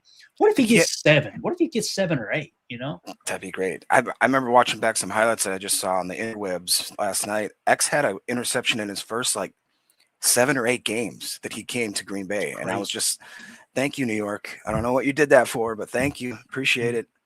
As soon as the Giants basically said, we don't need Xavier McKinney, this was me. I was just like, what do you mean you don't need an elite all-pro post safety? Like, how bad is your organization that you let him and Saquon Barkley both walk?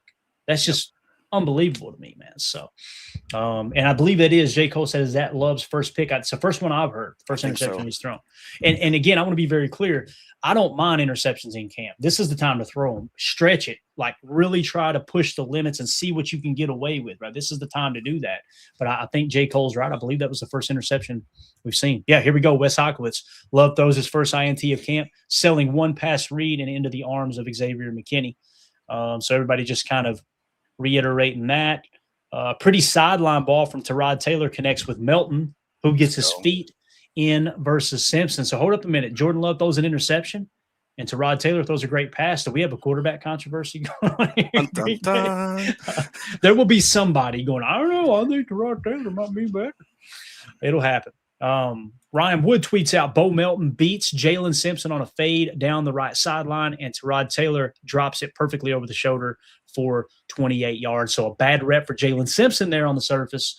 And we've been kind of talking about Jalen Simpson and Jonathan Baldwin. I've got Jonathan Baldwin penciled in as the 4th safety on this team, Jacob. I'm feeling a little bit better about that. It kind of feels like if you do carry 5 safeties, let's say you only carry 4 because last year maybe they counted Javon Bullard as a safety when we know he's really a slot corner, and they've announced this year that's what he's going to be doing full-time. I feel like Jonathan Baldwin is ahead of Mark Perry, Jalen Simpson, and Mervyn Kenyon, and especially here you see Jalen Simpson with a bad rep. I think that's fair to say, too. I've heard nothing but good things about Baldwin. It seems like he's another one of those kind of unsung heroes there that's been taking the progress. I don't know how you guys feel like in the chat, but what's your thoughts on Keisean Oladapo? Are you nervous that we haven't heard much from him really at all? And is he considered a bust, or is he more just that kind of quiet special teams guy? I don't know what your thoughts are, if you got any on Keisean. I would rather not hear about him than hear him getting beat, right? Sometimes no news is good news, but I'm with you. I haven't heard anything about Oladapo. So you'd like to hear that he's, making a play here or batting a pass down there. I know he got minimal snaps last year, but when he was in the game, I never felt like, he looks lost out there. He looked like he belonged. Looked big for a safety, right? Looked like he had the size and the athleticism to play at that level. I think it's just such a good thing that you don't have to worry. You don't hear about him much because you got Evan Williams and you got Xavier McKinney, out there doing what they do and doing it at a high level for sure. Yeah, I didn't realize he had limited snaps for sure, but in 2024, his rookie year, 72.9. Wow. I mean, let's go. Like you said, Marcus Eversole tweet. Go ahead. I'm sorry. No. Adam Block was asking where the music was. I don't know if we even have that anymore, but I don't want to get the copyright straight. Oh yeah, we probably do still have it, but we got to be careful, man. The channel's getting to the point now where lot of eyeballs. We had a couple people complain too, so it's funny how that works, man. Everybody. How do I say this in the right way? Everybody roots you on until you get a little bit of success, and all of a sudden people start going, well, is he allowed to do that? Are they allowed to do that? Yeah. I got good lawyers. We'll do what we want, man. We'll have fun. You know what I mean? It is what it is. So I don't know. That frustrates me. That same thing happened to Baz a couple years ago where some of the other content creators went at him a little bit and trying to get his stream taken. It's just like, God almighty, you guys are pathetic. You know, play kissy face up front, boy. Oh, you ever meet them? If you ever meet them outside of Lambeau or out there at Titletown, it's, oh, how you doing? And then later on you find out, oh, you mother. Okay. Yeah. So, again, man, we always try to root everybody on, support everybody on. And my biggest pet peeve are content creators who act like they know more than the fans. It's like, bro, you're not as important as you think you are. Like, no one is. Let's how about we all be fans, have a good time, talk ball, rather than trying to talk down to people and talk, well, technically, you got that wrong. So, drives me crazy. Wes Hockwitz says Bo Melton with a spectacular catch in front of us for around 30 yards, tight coverage by Simpson, but Taylor just snuck it in. I'm wondering if this is the same one. I bet it is because Marcus Eversole said about 40. So, yeah, they 30 to 40 yards. So, again, Bo Melton, he's one. I don't want to say I write him off every year, Jacob, but there's a chance that Bo Melton could take a big step forward this year, man, especially now that he's predominantly playing wide receiver. Yeah, I mean, that's the thing is last year, talk about a guy that's unselfish, that's just willing to do whatever he has to do for the team. Never once heard him complain. Never once saw him put his head down. He just kind of said, all right, I'll do whatever you need me to do. I forget how freaking fast he is. I mean, he's getting a little bit up there. He's 27. I mean, I wish I was 27 again. 5'11", 189. I forgot he was a Rutgers guy. That's pretty cool. Big Ten boy. He's, like Coach is saying, he's in a battle, but I think that he is so versatile. And I don't know, if you had to pick right now, Clay, you can only take one, Sky Moore or Bo. Who's going to round out your wide receiver room if those are the only two tough, you can? Man. I know. Now here, I want to say this, Coach, and I understand your question. I'm going to answer it. I promise. You say you got to choose one. I personally don't think we have to choose one. Last year we broke camp with 6. I think Sky Moore and Bo Melton will both be on the roster. Okay. But if I had to choose one or the other, Sky Moore, much better kick returner. Bo Melton doesn't even return kicks to the best of my knowledge, right? Sky Moore improves your return game, right? I think he's also a better F receiver than Bo Melton is. However, Bo Melton is arguably your best special teams player. And we know, Jacob, the second that we cut Bo Melton and the special teams take a dip, we're going to be all over the special teams again. Like, this is horrible. It happens every year. So that's a great question by Coach. Again, I don't think we have to decide, but if I had to, one of those two can play F at a high level, not a high level, but a good level, I guess you could say, and he can contribute on special teams as a returner. The other one, I feel like his main strength is special teams all around. I would have to go with Sky Moore over Bo Melton, and I hate that because Bo Melton is one of my favorite Green Bay Packers, just a stand-up dude. Cheese curds make my stomach hurt all the time, but I do eat them, though. What would your answer be there, Jake? I would go Bo, just because I like Sky Moore and what he brings to that, but I feel like we have a couple younger guys that could probably do some return game stuff, and I just haven't seen a lot out of Sky. That's what I was kind of hoping. I was going to mention Savion, that's a good point. Maybe even some of the younger D-backs that are trying to make this squad. And then I just looked it up. Sky Moore, he's only about a year and 3 months younger than Bo. I thought Bo was a lot older than he was, but Sky Moore's been in the league a little bit. And, man, I forgot that Bo Melton coming onto the scene his rookie year was an 83.4. He had limited snaps, but, I mean, he's shown that he can play at a very high level. Coach goes on to say real quick, Isaiah Nair and JMS are no joke. I completely agree. And that just means we're going to have an absolute deep practice squad, so I'm excited. And Tony Holman makes a great point here, too. Melton is our utility player. Right. We've seen it time and time again. He went off against the Vikings on New Year's Eve a few years ago. That was like the first time we were like, who is this kid, right? Yeah. So, yeah, again, like Steph in here, unspecial teams, right? LOL. So, yeah, we have had unspecial teams in the past. Wes Hockwitz says Shepard up slowly after last team snap. He jogged off. So, he did jog off, but still sounded like he got a little banged up. Mike Spofford. Sorry, Tim. What happened? That's Tim's guy. Oh, it is Tim's guy. You're right. Yeah. Mike Spofford tweets out defensive lineman Anthony Campbell, who had used his 6'6" frame to bat down a few passes at the line in camp, can move his 300 pounds too. He just chased Taylor out of the pocket to force a throwaway. So Anthony Campbell making a few waves there. Since we're on the topic, as I look here off screen on the defensive tackle room, we broke camp with 6 last year. I think the 6 as it sits right now will be Javon Hargrave, Devontae White, Chris McClellan, Warren Brinson, Carl Brooks, and Nas Stackhouse. Anthony Campbell, Jordan Riley, Jonathan Ford, and Jaden Crimity is left. Anthony Campbell's might be the leading candidate so far early in camp to be the next one in line if one of those guys end up on PUP or something. So another name to keep an eye on there with Anthony Campbell. Wes Hawkowitz, good snag on the sideline off a one hop by a Priest to end team. What does that mean? We got priests on the field now? What's going on? I don't know if it was a religious program. What are we doing? Maybe I don't know. Maybe it's a joke and I don't get it. Wes Hawkowitz, I promise you, is way smarter than I am. So there probably is a little bit of humor in there.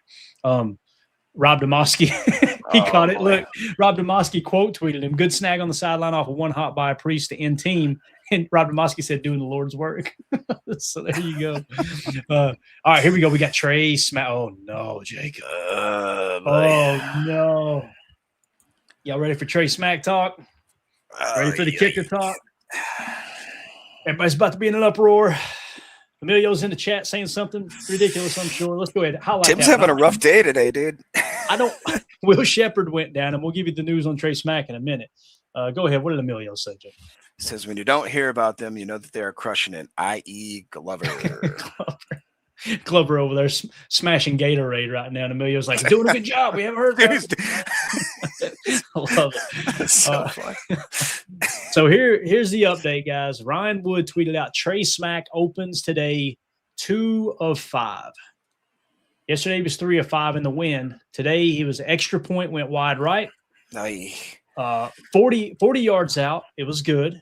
43 wide right. 48 on the left hash was good. 55 in the middle, short and to the right. Minimal wind. Allegedly. Oh, God, here we go. Hold on tight, boys. Somewhere McManus is going, I'm still available. Y'all gave me $1 million to go away. But hold up now. Maybe there's something wrong in the numbers here. Let's cross-check this. Matt Schneidman tweets out Trey Smack goes 3 of 5 again. Wide right from 33 and a mile right from 55. That sounds like me kicking. Good from 40, 43, and 48. Now 6 of 10 in live period during camp. So that number does not match Ryan Woods. One of those is incorrect. So we'll see if we can get to the bottom. Now, I know this. We'll be keeping up with this number right here all camp, right, Jacob? Like, let's see how he finishes camp altogether. So Emilio's really throwing some shots. Get on your tractor, dude. Yeah. So here's Rob Demoski saying Trey Smack goes 3 for 5 again. So wide right, good, way wide right. So 6 for 10 so far. So it looks like the real numbers are 3 for 5. So might have just been a typo there from Ryan Wood. Big B tweeted, I miss Mason Crosby so much. Mason Crosby is not walking through that door, B, unfortunately, right? I remember there were people calling for him to be gone. Be careful what you wish for, right? Just might get it. Wes Hawkowitz, Watson nearly pulls down a deep ball over the shoulder with Cisse and Williams in coverage. Cisse, man, having a good camp, boys. Good camp. Let's just not talk about Smack. Never mind. Alec in here says Trey Smack goes 3 or 5 again. So everybody just kind of reiterating it there. And shout out to Alec. I didn't mean to just brush over his tweet. He's a phenomenal follow. You guys go give him a follow on X at ALEC_332. And then we got a video here from Kevin Robinson, my boy Kevin. You guys have got to go follow Kevin, man. Go follow him at _Kev Robinson _. Everybody hearing my voice right now, go on to Twitter. Even use your burner accounts, you bunch of trolls, and go give him a follow real quickly. Don't troll Kevin, but follow him with your burner accounts. He says, need to see Edgerrin Cooper in action ASAP, one of the defensive players with the most potential in the league entering his 3rd season. As you see him here working the bag. Let's see if we got a little sound with this. We might have a little sound. Yes, sir. He looks like an animal, Jacob. Yeah, he does. Looking like an animal, dude. God, there's something about listening to that sled hit. Oh, yeah. That just lets you know we're back, baby. And they always get the skinniest white guy to try to hold up. I know. I feel bad for him. It's so bad. I'd hate to be the one having to take that hit from Edgerrin Cooper. I just feel like the sound effect, if we could turn it up, and just be. Yeah. And if you pause it, you can actually see Emilio over here on the sideline rubbing Travis Glover's shoulder. off to the side. Keep sipping that Gatorade, bud. That's right. The working man's Gatorade. People are like, they hate Travis Glover. We don't hate Travis Glover. Emilio is just obsessed with him. That's all. Yeah. Okay. Yeah. All right. Alec tweets out, one thing I've been very impressed with throughout camp, Watson and Golden work off each other so well. Reed has been benefiting using wide receiver screens. So, again, Watson and Golden working off each other really well is awesome, dude. I can't Absolutely wait. awesome. Yeah. Especially, I immediately think of this. When they say working off of each other, I immediately think of Golden in the X, Watson in the Z, Reed in the F, right? And them running crossers, right? Crossers with the F and Golden and having a Z post from Watson, and them being able to kind of work off that post and the crosser, that climb with Matthew Golden in conjunction with the post route from Christian Watson gets me excited, man. Silver Fox with 750 joules. Let him cook. Appreciate you, Silver Fox. Thank you for the support, buddy. What else we got in here? Contested deep ball between Watson and Williams falls incomplete on an impressive throw from Love. Reed wide open on a cross, coverage bust, and he takes it the distance. So Jaden Reed taking advantage of a busted coverage there. You know, Matt LaFleur looked over at Jonathan Gannon and gave him a little wink like, here you go, bub. What you think about that? Put that in your pop and smoke it. So Marcus Eversole tweeted out, Love deep down to the middle. This is the same play. Let's see if there's any more detail. Love deep down the middle to Watson, incomplete. Looked like he made a leaping catch for a second. Cisse and Williams in coverage. Would have been a great contested catch. Sky Moore wide open over the middle, just dropped it. Oh, not good. Marshawn Lloyd toss left, hits it hard for a nice gain. Love to Reed. Wide open on a cross, blown coverage. Pass was about 25 in the air, goes for like a 60-yard touchdown if Cooper didn't sack Love on a blitz. So Cooper getting a little bit of pressure, blown coverage, Reed wide open, goes 60 yards for the tud. And Marshawn Lloyd, once again, we haven't heard one negative thing about Marshawn Lloyd yet, Jay. That's true. I mean, and that's far and away a complete 180 from what we've heard in the past few seasons. Obviously, it's always been injury riddled, whether or not he's even out on the field, how's the rehab coming, this kind of thing. I'm excited, dude. I'm very happy for the kid to talk about someone that's overcome some adversity. So once he puts it on that field, dude, he might shut a lot of the naysayers up, and I'm excited for it. Absolutely. We got Daddy Sorrell in here, a.k.a. Papa Sorrell. 99 will shine. Appreciate you swinging through, Pops. Love it. Love it, love it, love it. Marcus Eversole, we hit that one right. I think we did. Yes, we did. Jordan Love tried hitting, crushing Watson. So it's everybody reporting on the same thing. Here we go. Reed is wide open on a slant. That's the busted coverage. Here we go. Marcus Eversole, DDS, another run stuff on Lloyd. May have gotten a little, quote, reminder not to take anyone to the ground. Hashtag thud, said Marcus Eversole. So DDS getting a little too physical out there. There's about to be a fight. You watch. It's just a matter of time. When the coach says, hey, guys, stay away from my damn quarterback. Don't get that close, right? And you got DDS taking Lloyd to the ground when he ain't supposed to. Somebody's about to get smacked. It's about to happen. It's just a matter of time. So, yeah. I mean, that's one of the things I was talking about is I love the aggression it seems like DDS has. You just got to learn how to pump the brakes just a little bit. You'll get your time. I can't not wait to watch him in preseason, dude. How fun is that going to be? Absolutely. Cheesehead Noah with the 250 joules. Just said MVP. Appreciate you, buddy. Look at that profile pic, by the way. Got the flat bill brim, the iced out mouth on this cat with a green base collar. Look at that. Let's go. What's that cat's name, Jacob? I don't know, dude.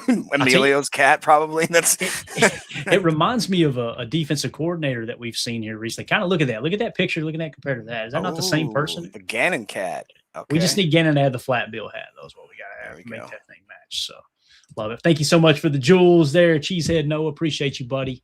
I'm starting to get used to that now, Jacob. I think I understand how it works. Somebody said it's a penny a jewel. So that is a dono. People. Oh, okay. Yeah. I don't know if that's true or not, but somebody told me that. So I mean, must be true, right? Yeah. That's what's on the streets. Look at this. Wes Heikowitz. Jacob, you want to read this one for me right there at the top of the screen, sir? What's that say right there? What's this say? Is that McClellan? Sack and twos. Taylor throws away. All right, Dan. Woo! Chris McClellan signing out there at camp. So Turtles the same. McClellan been making noise. Let's go, man. I'm excited. Love to see it. Love to see it. Again, I've got him number 3 on the depth chart here, man. I do believe if everything goes as planned, what will end up happening is you will go into week 1, if everybody's healthy, Javon Hargrave 1, Devontae Wyatt 2, or vice versa, right? It could be Wyatt 1, Hargrave 2. Chris McClellan is the 3rd best defensive tackle. He will be your nose. I believe that's what he's projecting. Maybe Javon Hargrave will play nose. I don't know. But regardless, I think McClellan will be in the rotation in our nickel defense as well, though, for sure. Look what we got here, though, with West with another Campbell sighting, it looks like. Yeah, let's see here. Did we miss anything else? Just right at the top there, it looked like. We'll come back to it. It looks like I missed a couple things here. It just reset. So here we go. Marcus Eversole, DDS blew into the backfield again to stuff Martinez. Been a beast against the run today. Zaire Franklin approves. Had out there cheering him on and shout. So DDS having a hell of a day, boys. Heck of a day here. Luke's saying I like DDS. I love the energy, but he's got to chill a little bit. kind of putting off that Nate Hobbs vibe last year. Remember when he got too physical in camp? They had to run him off. He had to walk back to the locker room barefooted. I do remember that picture. He's walking back to Lambeau from Ray Nitschke Field just in his socks. I say barefooted, but he didn't have any cleats on. That's fine. Yeah. Let's see. Sleeper Packers. That's him responding to the Trey Smack update. Love it.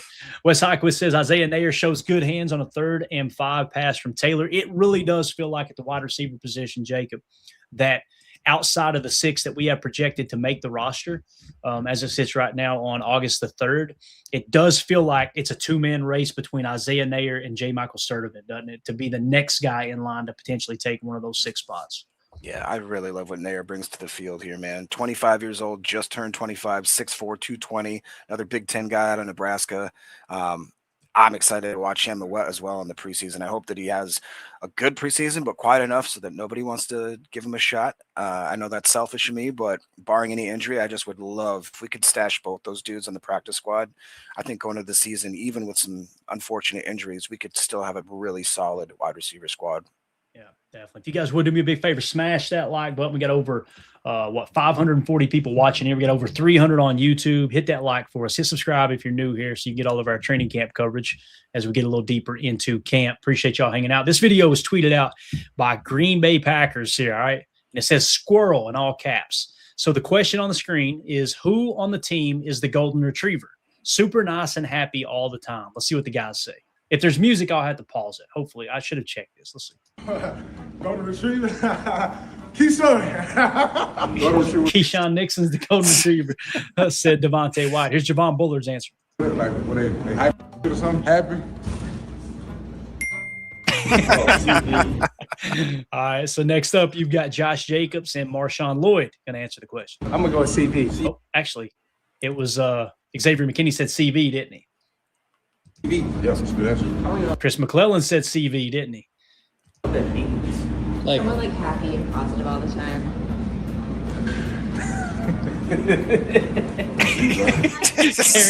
Noises. All right, who we got here? I'm trying to. Who's that on the left? What do I know? Is that Darian Kennard? Maybe. I don't know. It's a couple big boy offensive linemen.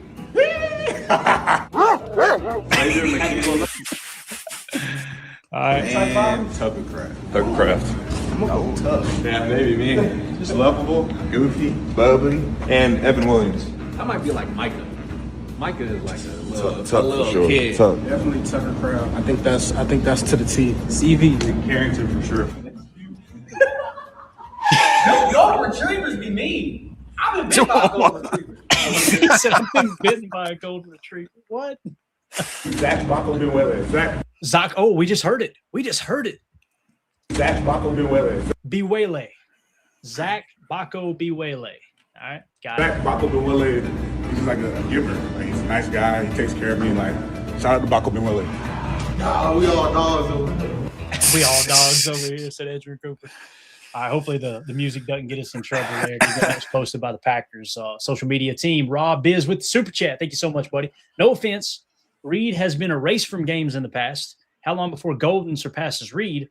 I believe you guys drafted Watson caused us to get J-Mo. Appreciate the Super Chat, man. I definitely disagree that Reed has been erased from games in the past. Now, if you feel like you didn't hear from Reed for a while, broke the collarbone, was out most of the year last year. But he actually led the Packers in receiving his rookie year, and he led the Packers in receiving his second year.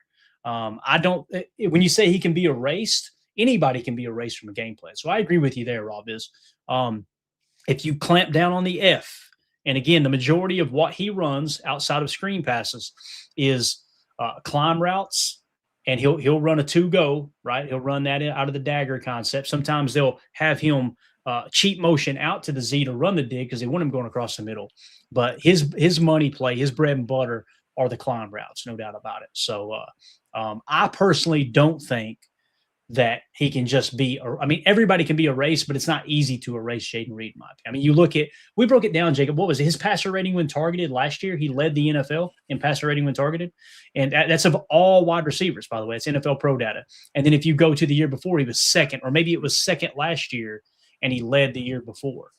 So, yeah, he's a lot better than people think about Jayden Reed because, again, the Green Bay Packer offense likes to move the ball around a little bit. Now, when you say how long before Golden surpasses Reed, I just disagree with that whole mindset. Like, it's not, is this guy going to, what, you got to be more definitive. Like, what does it mean to surpass someone, right?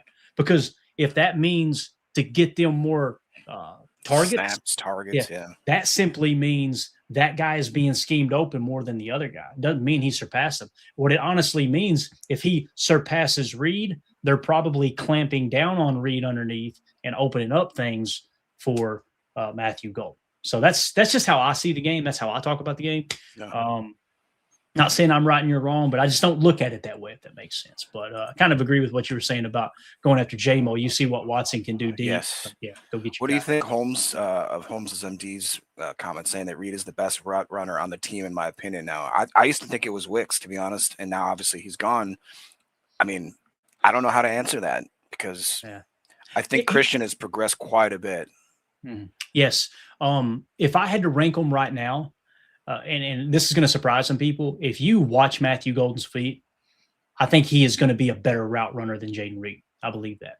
It's just you're deploying them two different ways. So it's like comparing Jayden Reed to Matthew Golden. I'm speaking to myself here. Like comparing those two players is like comparing Shaquille O'Neal to Michael Jordan. They play two different positions. Like what Shaq does well is very, very important for his team's, ability to be successful, right? Or it's like comparing, Aaron Judge to a leadoff hitter that's got a high on base percentage. Aaron Judge is arguably one of the best players in the game, right? But his strengths are way, way different, and his responsibilities are way different than a leadoff guy that's going to try to work the count full every single time. So that's just kind of how I look at it.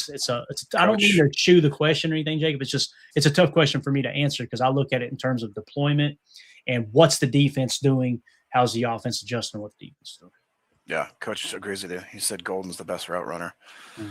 So. And again, Holmes, I'm not saying that Jayden Reed's a bad route runner. I think it's close, but I do believe like Matthew Golden might be a little bit better route runner than Jayden Reed. That's exciting, man. That's exciting when you don't know who the best. And to your point, Jacob, Christian Watson's route running has improved tremendously. Right. So that's exciting time to be a Packer fan, no doubt.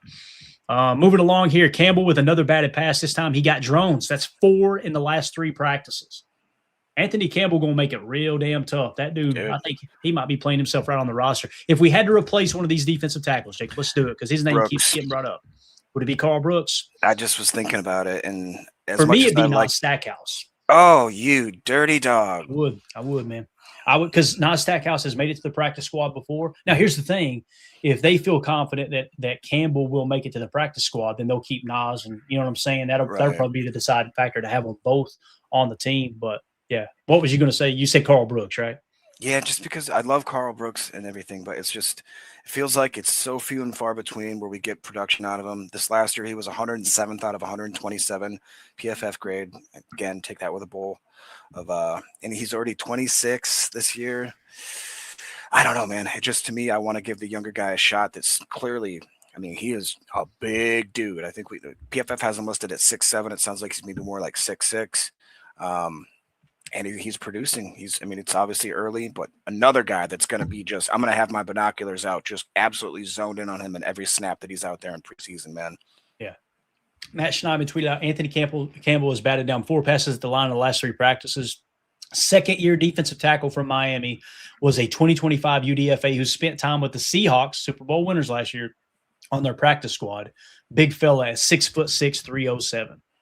So again, make it up. Here we go. We got a Mervyn Kenyon sighting. Came free on a blitz for a tackle for a loss against Nixon.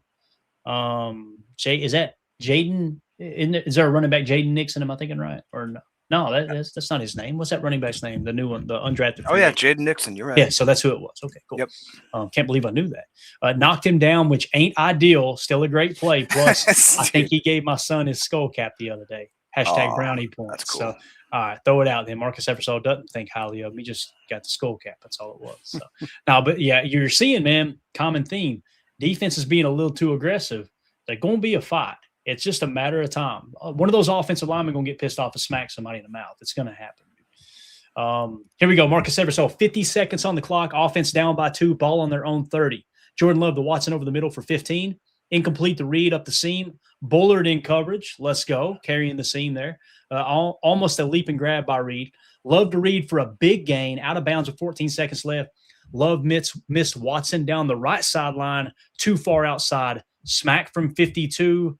Off the left upright. Oh, my God. No. Oh, God. Okay. All right. Let me see. Let's see if I can just they said the upright, man. The football Just the tip, though. just barely. Oh, my God. There's going to be so many fans that are so pissed off, Jake. I don't even want to. I think the chat's already catching up. Yeah, it's I just don't understand why we didn't keep more competition in camp. There's a lot of people that feel that way. I don't get it. That's the whole point. We kind of went through this with a lot of the other guys that we had, besides basically everybody but McManus. We'd Who? and we just wouldn't let them go back to back, like have actual competitions. Let's bring Haversack back. Did he get signed somewhere else? Let me know in the chat. I don't know. I gotta be honest. Want to have this conversation. I did not agree with or like the McManus cut. Now, here's where it gets tricky, though. Many people believe McManus asked to be released, which you can understand that he wants to get on with another team somewhere, right? So it wasn't an ideal situation. But listen, that's what happens when you draft a young player, right? It's going to happen, you know. And that's the thing. This is what you have training camp for. So let's all just calm down. Jacob, you're going to be calm. I'm going to be calm. You're dumb, and the chat's going to be calm, I'm sure. Let's go ahead and read his chat. I'm sure he's calm. No, it was just said Brandon McManus played 25 regular season games for the Green Bay Packers, going 44 of 51 on field goals. That's 86.3% and 64 of 65 on extra points, 98.5%. I think it's basically just highlighting he was pretty good. Is that good? That's pretty good. All right, moving along here. Smack hits the upright. We've seen it. Defense had 2 big pressures in first team 2-minute drill, but Love hits Watson for 14. So it did mention that there were some pressures in there. We talked about that. Smack from 52 hits the left upright and is no good at the end of a 28-26 drill that started at the offense's 30 with 50 seconds left. Look at Baz. Oh, boy. Here we go. Yeah, it's happening. Let's see what else we got. Well, it looked like it reset on us. All right, here we go. We're back in it. Smack clangs. All right, 60-yard bomb from Taylor to Will Shepherd to work out of a 3rd and 15. Beautiful throw and over-the-shoulder catch. So Will Shepherd is okay. He's back on the field. Yep. So, Tim, you're 1 for 2 today, baby. We got this. You're good to go. Will Shepherd is healthy right now. Moving along. Make sure that everybody's still responding to the Smack information there. There's the deep connection. Anything else? 3rd and 16. There's the deep connection. Same drill. TJ Quinn ends the number 3 2-minute with an interception over the middle off Jones. Ooh. So there you go. TJ Quinn siding out of Louisville. Safety linebacker hybrid. I think he'll be a linebacker most likely is the plan here.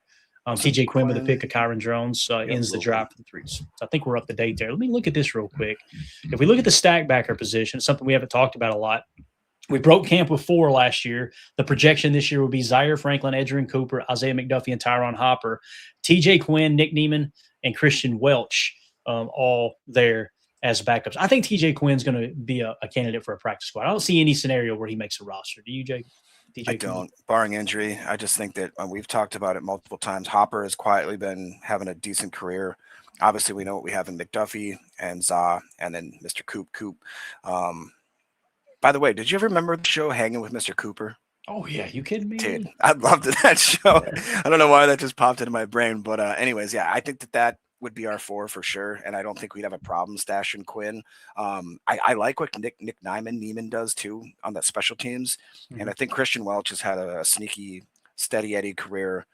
that he doesn't get enough much credit for. But yeah, I think we're pretty set at linebacker, and I think we have decent depth depending on if there's injuries and that kind of stuff. But TJ Quinn, I didn't realize was a little bit undersized, 6'1", 235. Yeah, just kind of combing through here, making sure we didn't miss anything else. TJ Quinn, the pick. Yeah, Quinn picks Drones off to end 2 minute, leaped over the middle and deflected it to himself. Smack gets a kick away from 51 and drills it. We're back, baby. We are back. We're not back, Jacob? Well, I'm expecting more reaction. I'm trying. Practice returns to make a 51 field goal. That's after one. Okay. We got to overreact to everything, right? That's what we're supposed to do. So absolutely. So practice ends when it counted the most. Trey Smack making a 51-yard field goal. That's how that when it counts the most. What a day by Trey Smack. So Matt Schneidman bringing us back down to earth. Trey Smack good from 51 to finish practice. Finished the day 5 of 8. Now he's 8 of 13 in camp so far. All right. So you're telling me there's a chance. Yeah, and look at this clip right here for Sleeper Packers. Packers long snapper Matt Orzik still on the pup with a calf injury, but is outside doing rehab work during practice. My man working his ass off over there. Look at that. Oof. Yeah. Like Mandy whipping my ass for not taking the trash out on time on Mondays right there. As Holmes says in the chat, this shall warrant the strap. So there you go, guys. There's your practice number 5, day 5, whatever you want to call it. That was a lot of fun, Jacob. Anything else you want to hit before we wrap up, man? Kind of what stood out to you today? Is anything at the forefront of your mind, or do you just kind of feel like now it's what we expect? I really like the aggressiveness of the defense. I need them to pull it back just a little bit in certain situations. We don't want to get each other hurt. That's obviously, not what we're looking for. But I like what Cannonball John was talking about. He says the new upside guys from the past few drafts have now experience in the Packer development. That's been my biggest thing. Is I really do think that if some of these year 2, year 3 guys can take that step, that all of a sudden we have young guys that are still technically vets that understand the system a little better.